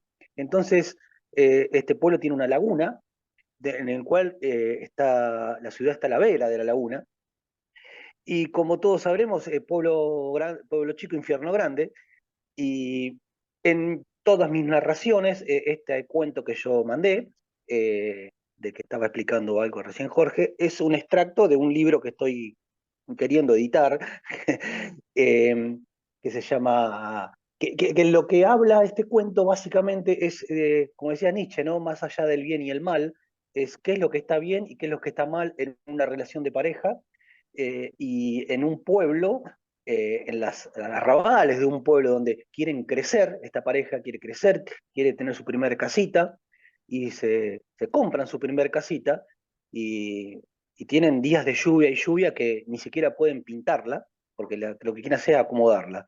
Y a su vez se instalan en un nuevo barrio que se está creando donde hay más animales todavía que personas en ese lugar, y tienen unos vecinos con los cuales entablan una amistad.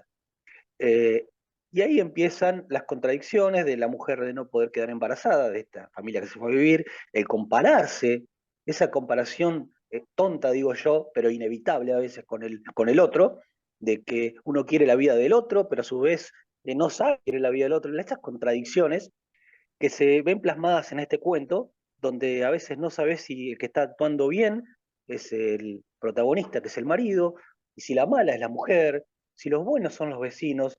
Entonces empiezan a mezclarse todas esas situaciones en este cuento, y donde también surgen un montón de situaciones, que es la maternidad, que es los perros, los animales, la molestia de si un perro ladra, ¿qué hago con ese perro que ladra?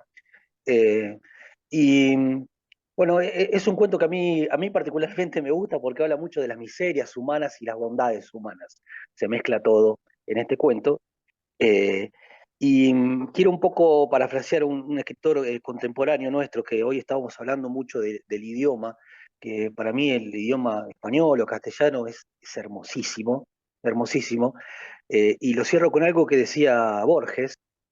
Él, que él decía que el idioma castellano es pero tan lindo, donde los sinónimos no existen, porque una palabra, decir bonito no es lo mismo que decir hermoso en un cuento. Por más que las palabras se asemejen, cada palabra tiene un significado especial para lo que uno quiere decir en una narración. Eso más que nada quería decir para no extender más, que espero que se haya entendido más o menos la temática del cuento y lo que quise Mm, manifestar. Gracias Bien, a todos. bien, bien, Juancito. Gracias a ti por participar. Nos vamos con Santos Cejudo, que se encuentra em, en Europa, en algún lugar de allá. Nos explicaba exactamente que está en caravana. Él es Santos Cejudo Sánchez Bermejo. Y dentro de lo que nos dice en su relato, pues dice, alguien dice que la gente escribe algo de lo que normalmente hace o no hace. Bueno, él dice, nunca me gustó viajar. Es más, nunca tuve esa necesidad. Si no hubiera sido porque era de fuerza mayor, aún seguiría en Francia. Claro, él no es francés, entonces sí le gusta viajar, pero claro, vamos a ver qué nos explica al respecto. Tal vez es una situación simplemente relacionada con algún personaje que lo cautivó y comenzó a él a hilvanar esta historia. Te escuchamos, Santos. Gracias, Jorge. Y gracias por esa introducción. Sí, sí, cazas siempre la clave. Saludarte, Matilde. Yo soy de Ciudad Real, de La Mancha, de Castilla-La Mancha. Veo que eres de Madrid. Soy de Campo de Criptana, tierra que vio nacer a don Miguel de Cervantes, aunque en Madrid, allí nos lo arrebatáis un poquito. Bien, el relato mío, con billete de ida, que se llama, es un relato de ficción, pero que nace de una observación real, de un hecho histórico. Les decía antes a los compañeros que tengo la suerte de estar haciendo un año sabático recorriendo toda Europa en caravana con mis niños pequeñitos y con mi mujer. Y entonces observo, cuando empecé por el norte, Inglaterra, Francia, Bélgica, Holanda, Austria, y en todos estos países hay muchísimas cruces por todos lados, muchísimos monasterios, muchísimas iglesias, algunas de ellas están deshabitadas, ¿no?, por este secularismo europeo, etcétera. Y entonces yo miro la historia española también y la historia de Europa, y me encuentro con las desamortizaciones que se dieron en un momento, ¿no? Conocemos todos la de Mendizábal en España, o la de Espartero años más tarde, o la de Madoz, no sé. Y me pregunto, vamos a ver, es cierto que una desamortización es que el gobierno se queda con bienes de la Iglesia o de una institución. Pero ¿y qué pasa con los bienes humanos? ¿Qué pasa con los monjes, con los religiosos, con los sacerdotes, con las religiosas? ¿Qué pasa con toda esta gente? ¿Cómo se desamortiza eso? Entonces, preguntándome eso, me encuentro la historia de Silos. Silos fue desamortizado y entonces todos los monjes tuvieron que huir de ahí, ¿vale? Me encuentro la historia de estos monjes de Silos que se convierten en agricultores, otros se van a parroquias a ayudar lejos, etc. Y lo mismo había pasado en Francia, ¿no? Con Napoleón. Ya en el 1832, un anticlericalismo fuerte expulsa a todos los monjes de ahí, ¿vale? Y entonces desde ahí es donde empieza la ficción. Voy a imaginarme lo más mundano de cómo puede ser ese momento en el que unos monjes del norte de Francia, ¿no? En Solesmes, que ese es el relato real histórico, cómo esos monjes, son 6 en concreto, uno de ellos con 17 años nada más, emprenden un camino hacia el sur, llegan a Burgos y en España, después de esas desamortizaciones y después de ese anticlericalismo, en el año 1880, les acogen y es la restauración del monasterio de Silos. Entonces, es un relato de ficción en el cual yo hago un esfuerzo importante de imaginación, cómo pudo ser ese camino de aquellos 6 monjes viniendo y el por qué, ¿no? Pues todo lo que les pasa, todo lo que comentan, todo lo que hablan, por los lugares donde van caminando, hasta que llegan a Burgos, cogen, les abren las puertas. Bueno, es algo que ocurre el 20 de diciembre de 1880. Entonces, pues basado en estos datos, intento hacer un esfuerzo de imaginación por cómo sería esto. Nada más. Me permite solamente darle las gracias a Robert Chevalier con su speech al final. No, me ha gustado mucho, gracias. Como sabes, vivo en Inglaterra, he dicho antes, y entonces siempre todos los días estoy con esta pelea constante en el mundo anglosajón. Entonces, encontrar que desde el otro lado del Atlántico alguien dice, mira, pues no nos vamos a meter en historias, conquistadores y conquistados, estamos construyendo juntos, ¿no? Y ya está, ¿no? Pues gracias, me ha gustado, me ha gustado. Bien, bien. Gracias a ti, Santos. Vámonos con Carlos Augusto González Correa desde Colombia para que nos relate parte de su historia. Pero vamos a preguntarle básicamente lo mismo que le hemos dicho a Santos, ¿no? Que uno siempre, por lo general, cuando se conversa con un escritor, dice, bueno, manifiesta o ve reflejado en sus escritos alguna situación en lo particular, ¿no? Alguna vez le diríamos al joven Carlos Augusto, quiso estar con alguna mujer, no importando sea fea o bonita, flaca o gorda, pobre o rica, bruta o inteligente, joven o vieja, como lo dice en su texto, o también alguna vez tuvo algún ofrecimiento de estudios en la capital, como también pasa en su texto, y si terminó durmiendo con una gordita bajita y fea, la chica del café del primo de su padre. Bueno, esto simplemente si lo quiere contar, ¿no? Bueno, sin carácter oficial, a nuestro hermano Carlos Augusto González Correa. Bienvenido y gracias por participar. Bueno, no, este cuento es parte de unos 12 cuentos, un grupo de 12 cuentos, es el primero. Y un poco recoge lo que es la angustia de saber que el universo es un misterio, que las galaxias son un misterio, el sistema solar es un misterio, la vida es un misterio, el ser humano es un misterio, la humanidad es un misterio.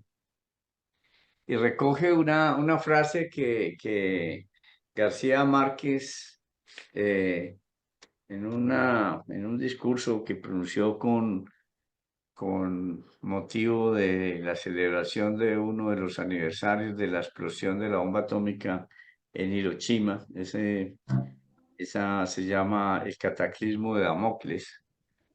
Y García Márquez prácticamente lo que da a entender es que al final los seres humanos no vamos a ser capaces de parar esto que estamos viviendo, que es un cataclismo, que es la destrucción del planeta. Pues destrucción en términos de lo que es ahora, ¿sí? Y entonces él en ese escrito recoge una frase de un escritor inglés que se llama H.G. Wells. Yo pensaba, por mucho tiempo pensé que era de García Márquez, pero después explorando un poco me di cuenta que era de este señor, aunque él dice que como dijo un escritor muy reconocido del siglo XX, pero no menciona quién es, pero buscando encontré que era este señor H.G. Wells. Él dice que a lo mejor la Tierra es el infierno de los demás planetas.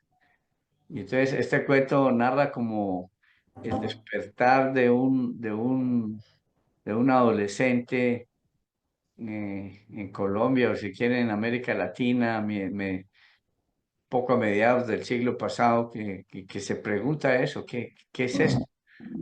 ¿Qué está él aquí? ¿Qué es la tierra? ¿Qué es la vida? ¿Cuál es el sentido de la vida? Si vale la pena estar acá. La respuesta más fácil a todo esto es decir que alguien creó esto y relegamos toda la responsabilidad en ese alguien que está en alguna parte del universo. Pero en últimas, pues hay gente muy brillante en este planeta, físicos y filósofos que se siguen preguntando y siguen indagando, como tratando de explicar qué es todo esto. ¿Sí? Entonces, de todo ese misterio, una parte fundamental para cualquier ser vivo y en específico para un ser humano es la relación con las otras personas y la pulsión sexual, la energía sexual, lo que lleva a los seres vivos que nos reproducimos por vía sexual a buscar a otros seres y a interactuar con ellos y todas las dificultades pues que eso acarrea. Entonces, básicamente, pues eso es como el sentido y la motivación, etcétera, que hay ahí en ese relato.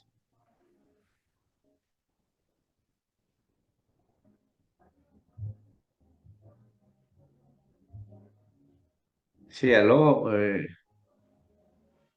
Jorge, ¿estás hablando o estás con el micrófono? Ajá, sí, sí, bueno, le decíamos que si no hay ni una gota dentro de lo que le ha pasado a usted puntualmente con la historia de ese joven, ¿no se refleja en absoluto o sí? ¿Alguna pizca por ahí? ¿Cómo hace esa angustia de qué es el planeta y qué es la vida y la existencia? No, no tanto eso, sino la parte juvenil, ¿no? La parte del despertar, por ejemplo, en lo particular de usted, ¿hay alguna coincidencia con el personaje o para nada? Pues es que de alguna manera cualquier escritor no se puede desligar de lo que ha sido, por un lado, su propia vida y por otro lado, la interacción que ha tenido con otras personas.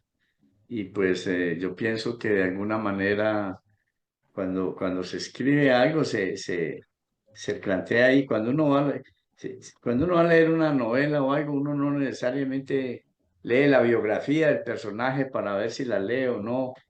Normalmente, por lo menos ese no ha sido el caso mío. Yo cuando leí El Quijote o En busca del tiempo perdido, qué sé yo, o cuando leo, yo soy un escritor más de ciencia porque yo me formé como PhD en Inglaterra y pues tengo publicaciones internacionales, artículos y cosas de libros y eso, pero uno no, si va a leer un artículo científico, una novela, por ejemplo, pues como dije ahorita, García Márquez Ujú. o Proust, yo no voy y leo primero la biografía de ellos a ver si me leo la novela o no. O sea, yo leía a Proust y a García Márquez y a Shakespeare porque, bueno, uno sabe que escriben bien y eso, pero yo, digamos, la biografía de ellos, de ninguno me la he leído, ¿sí? Bien, bien. Bien, bueno, entonces no se descarta la posibilidad de que esa gordita, bajita y fea haya existido. Por supuesto que no, seguro que existió así yo no la conociera. ¿No? Bien, bien.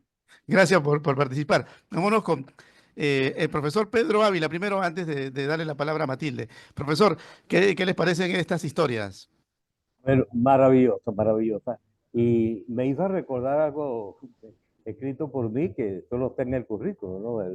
El viejo Juan y el arte de saber vivir.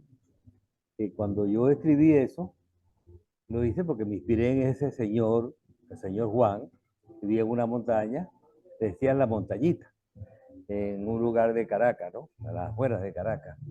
Yo lo conocí a él por una invitación de un amigo, y conociendo a ese señor, creo que por algunos de los que han contado aquí estos amigos, me trajo esos recuerdos porque en algo se parece, ¿no?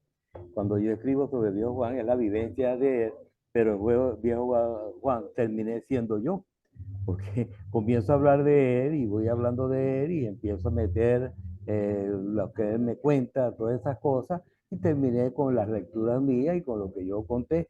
Entonces, el Viejo Juan fue una vivencia también de vida, ¿no?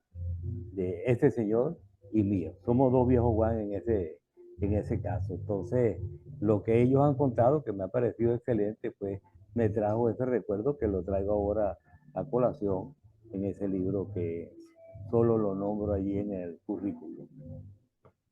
Bien, bien. Gracias, profesor Pedro. Vámonos con Matilde, desde Madrid. Matilde, algunas reflexiones al respecto. Ya estamos ya en la parte final. Y tal vez también tu saludo para el profesor Pedro Ávila, que como te decía, pues va a ser distinguido por nuestra Fundación Universidad Hispana próximamente. Qué bien. ¿Ya me ves? ¿He puesto la cámara bien? Sí, sí. Ajá. Qué bueno. Bienvenida, bienvenida.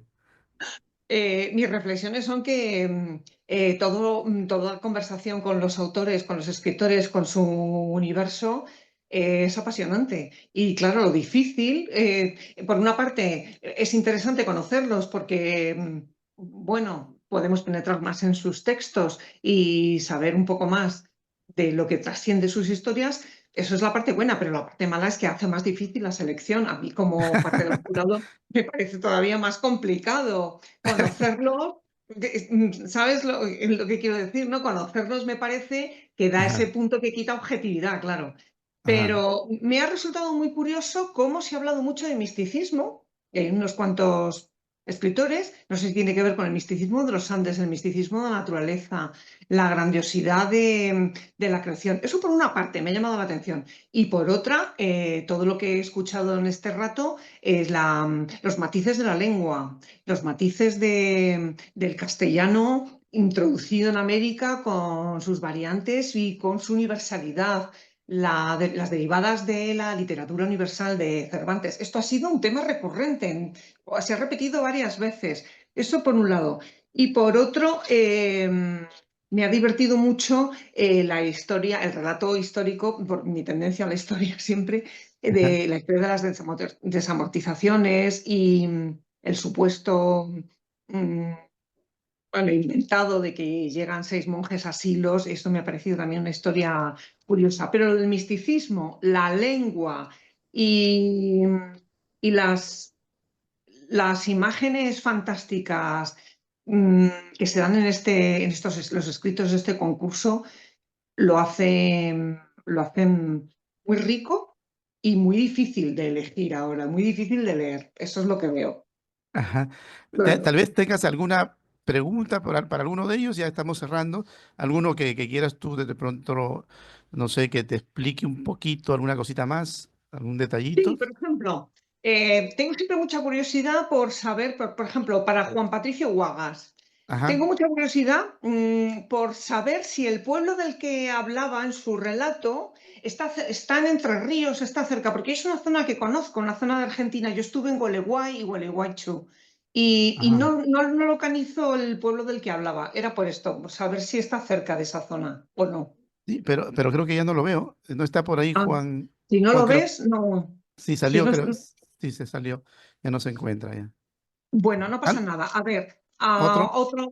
otro de los participantes, por ejemplo, Ajá. este último, Carlos Alequín Félix Ríos. También me gustaría saber cómo es su rutina de escritura, cómo empieza a indagar en el tema hasta que llega a hacerlo relato o historia.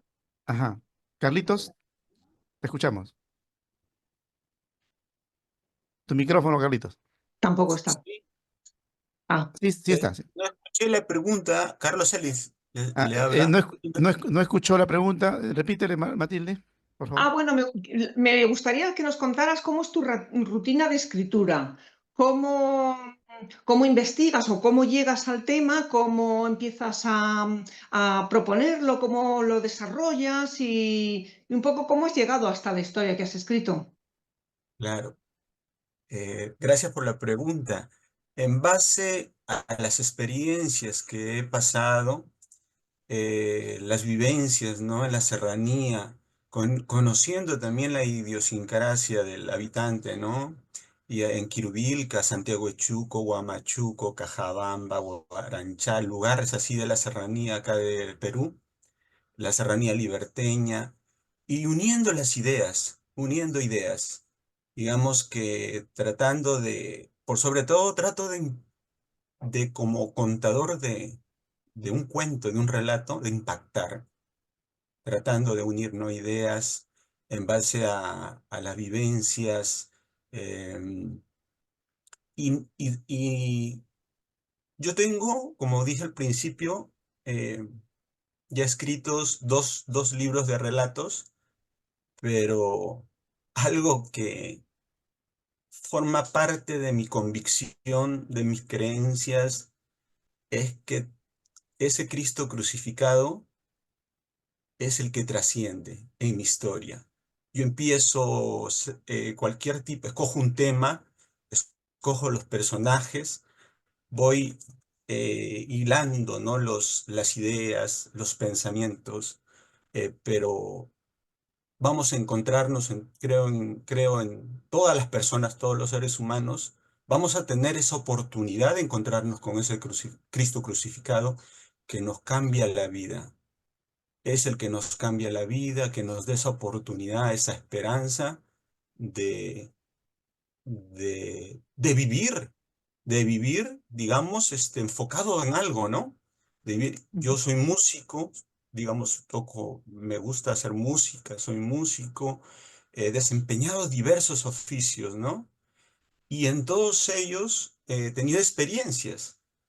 Y es como que yo me siento o me echo en mi cama y comienzo, ¿no? A recordar, a recordar, a recordar. ¿Y por qué no hablo de esto? Digo, ¿y por qué no hablo de lo otro? Y lo uno con otro, una idea con otra, y con otra combino ideas. O sea, ¿para qué? Con el propósito de sacar algo nuevo. Que sea un monstruo, pero un monstruo guapo, bonito, Claro que sí, ¿no? claro que sí. Bien, Un Eso. monstruo, pero tuyo particular, ¿no? bien, bien, Carlitos. Gracias por tu explicación que nos Gracias. permite ahondar un poco más en tu tema. Matilde, ¿alguna otra inquietud con algún participante? No, bueno, tendría mucho, pero sería prolongarlo demasiado. Todos son muy Claro, claro, interesantes. Sí. claro, claro. Bien, bien. Bueno, ya llegamos al final. Simplemente le vamos a dar a cada uno unos 30 segundos, un minuto máximo para que se despida y luego le damos la palabra también al profesor Pedro Ávila y finalmente Matilde. Robert, tus palabras finales. Bueno, agradecerles a todos por darme esta oportunidad, a usted Jorge, Matilde, mucho gusto, a estos colegas escritores, la verdad que es un placer por compartir el arte, difundir, tratar de difundir calidad, ¿no? En estos tiempos que es tan difícil a veces con una tecnología que está tan al alcance de todos, ¿no? Pero difundir algo que sea calidad creo que es muy importante. Todos hemos puesto mucho foco en lo que es la importancia de la lengua, esto que tanto nos une a todos nosotros, independientemente de los dialectos, de las regiones. Básicamente quería recalcar eso y mi agradecimiento también por darme la oportunidad de llevar la palabra de mis ancestros originarios de América y también esa amalgama, como decía, de ese legado de la hispanidad que tenemos aquí tan presente y con un mensaje sobre todo para las futuras generaciones de lo que es el respeto al medio ambiente y el respeto entre nosotros, los seres humanos, porque hoy en día hay fronteras, pero somos todos humanos y ahí es donde quiero poner foco. Así que muchísimas gracias, un placer. Gracias, Robert. Vamos con Carlitos, tu despedida, Carlitos. Tu micrófono, Carlitos, actívalo. ¿Cuál de todos los Muchas Carlitos? gracias, muchas gracias Carlitos, por este tiempo. Carlitos Celis, disculpa. Sí, Carlitos Celis. Muchas gracias por este tiempo, gracias por esta oportunidad de poder conversar. Se aprende bastante, se aprende mucho por este tipo de concursos, ¿no? Que la Universidad Hispana nos permite, ¿no? Para poder reunirnos y Dios quiera que siempre haya este tipo de concursos, ¿no? Gracias, gracias y estoy a su disposición. Me despido con feliz, contento por lo que he escuchado. Me siento muy enriquecido con todos los colegas, con todos los escritores. eh, Ujú. el- Bien, de Carlitos. seguir adelante,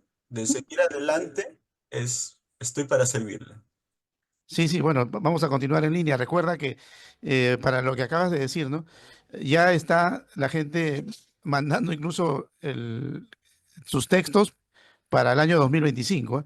Normalmente a partir de enero lo recibimos, pero por una indicación técnica nos dicen no podemos descartar gente que se está envolviendo un poco con las entrevistas que estás haciendo y vamos a permitir de que esos textos que están llegando en tiempo donde ya no deberían llegar, pues sean admitidos, pero van a entrar para la versión 2025, ¿no? O sea, no se preocupen que continuamos incluso incluyéndolos a ellos también, a todos los que recién estén escribiendo, porque esto no para, tenemos que seguir, es difícil, la cultura anda en agonía en muchos planos y este tipo de reggaetones, de rap, no pegan, ¿no? Nuestro reggaetoneo es muy tedioso, pero no perdemos la esperanza que por ahí tengamos audiencia.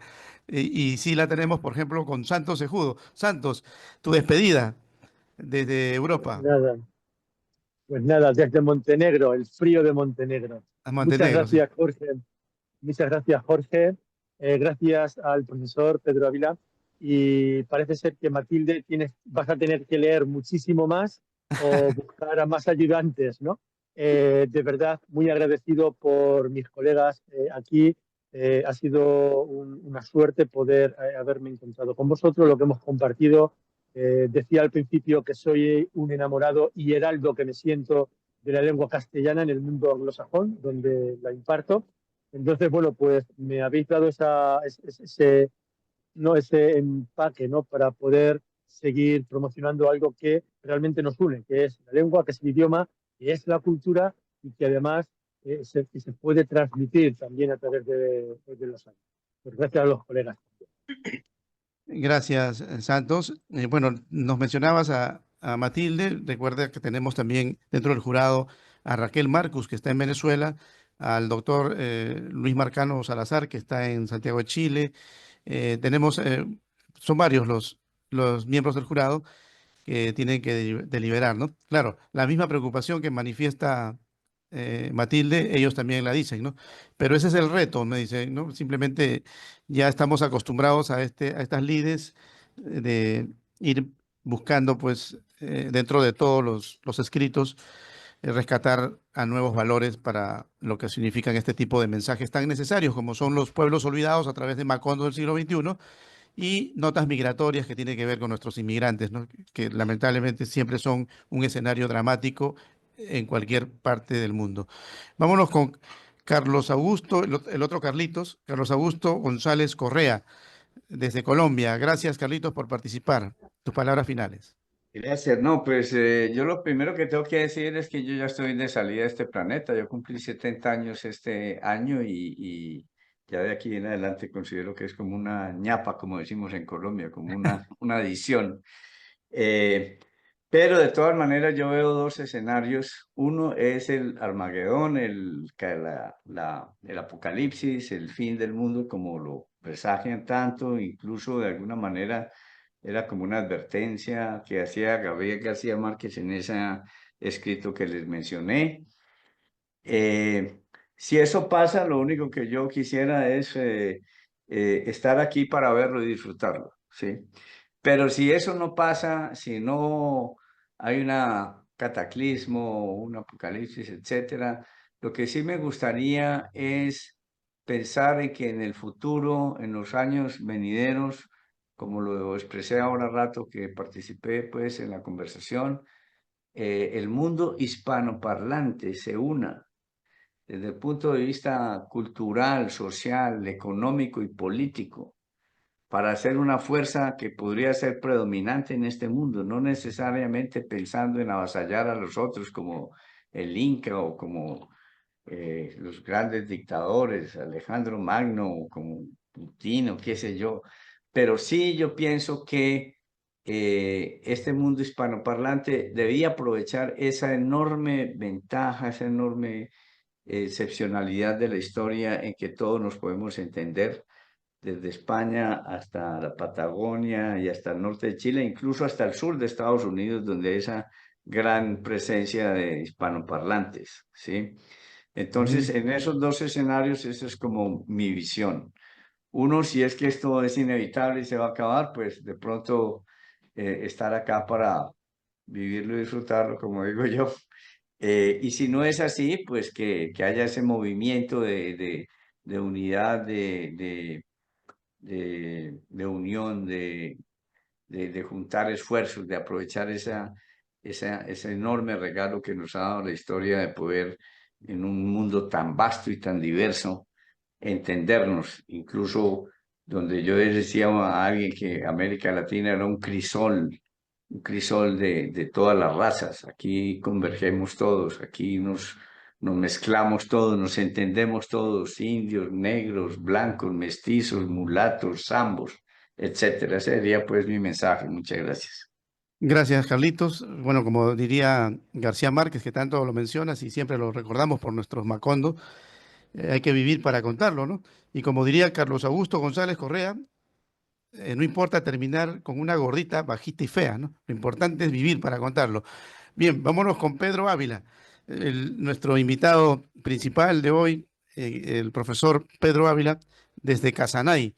Su reflexión final, profesor, ¿cómo quisiera que lo recuerden? Algún día tenemos que irnos, algún día no muy lejano, Pues, ¿no? algún día no muy lejano ¿Quisiera puede que lo ser, sí, recuerden sí, sí. durmiendo con una gordita bajita y fea o cómo quisiera que lo recuerden? Bueno, como alguien que quiso hacer algo bueno en la vida. Así simplemente, ¿no? Por Sí. eso cada día creo que aprendo un poquito más. Hoy he aprendido mucho con todos ustedes, la verdad les estoy muy agradecido. Todos han expresado lo que en sus sentimientos está a través de sus escritos, de sus palabras, y esto me ha gustado mucho. Creo que he disfrutado bastante el momento que con ustedes he pasado. Así que, el profesor Carrión, la profesora Matilde, les agradezco mucho estos momentos a la universidad. Ujú. Gracias a usted, profesor Pedro. Lo que sí no hemos tocado es la temática que se viene próximamente allá en Venezuela. Esperemos que por el bien de la humanidad, pues todo siempre se desarrolle dentro de un escenario pacífico, ¿no? Y que el 10 de enero, que está anunciado por ahí, eh, una permanencia eterna o una égida, salida del régimen actual, pues sea dentro de los planos democráticos, pacíficos, ¿no? Así es, Cualquier así es. escenario que se presente, ¿no? Es Y nuestra esperanza. que sea el escenario positivo, ¿no? Tanto Sí, para lo que podría ser una permanencia eterna, pues para reconciliarse, de pronto buscar una manera, no sé, de gobernabilidad, ¿no? Adecuada, y si se da el otro escenario, pues también igual, para que no hayan represalias, para que no haya por ahí, oye, no, ahora ya yo estoy acá en el poder y yo soy el que mando y te voy a condenar. No, ¿para qué llegar a eso? Simplemente los extremos siempre son malos, ¿no? así Hay que es. buscar siempre la conciliación, la paz. No sirve ser demasiado bueno ni demasiado malo, ¿no? Así es. Hay que estar Sí, sí. atento a lo que pase. Vamos a estar en sintonía con Venezuela constantemente y bueno, nada más un abrazo a la distancia, profesor, y gracias por Igualmente, participar. Vamos igualmente. Muchas a gracias. escuchar a Matilde, a ver qué nos dice Matilde ya en su reflexión final. Voy a ser Matilde. muy breve para que el final no se alargue. He tomado buena nota de los autores que he conocido, de sus obras y de sus ideas. Y me quedo con una reflexión que es común, parece común. El mundo hispano y la hispanidad está en auge. Somos un universo muy potente, mucho más de lo que nos imaginamos. Nos une la lengua, la cultura, el mestizaje. Es una riqueza que no hay que perder, que no podemos, que no vamos a perder de ninguna manera, y los textos lo acreditan. Así que solo queda más que leer. Ahí estamos. Bien, gracias Matilde, gracias a todos por su participación. Recuerden que esto es por Telestar Televisión Supercable Canal 3, también estamos por varias señales que se unen a nuestra transmisión y siempre por Virtual Televisión a nivel internacional. Que todo sea felicidad y, como de costumbre, a sonreír ante cualquier calamidad, cualquier situación abrupta que se presente en el camino. No hay que perder la sonrisa. Es la mejor pastilla para levantar nuestra moral. Hasta la próxima. Gracias. Chao, Adiós. chao. Adiós. Que vaya bien. Gracias. Chao, chao. Hasta la próxima. Gracias.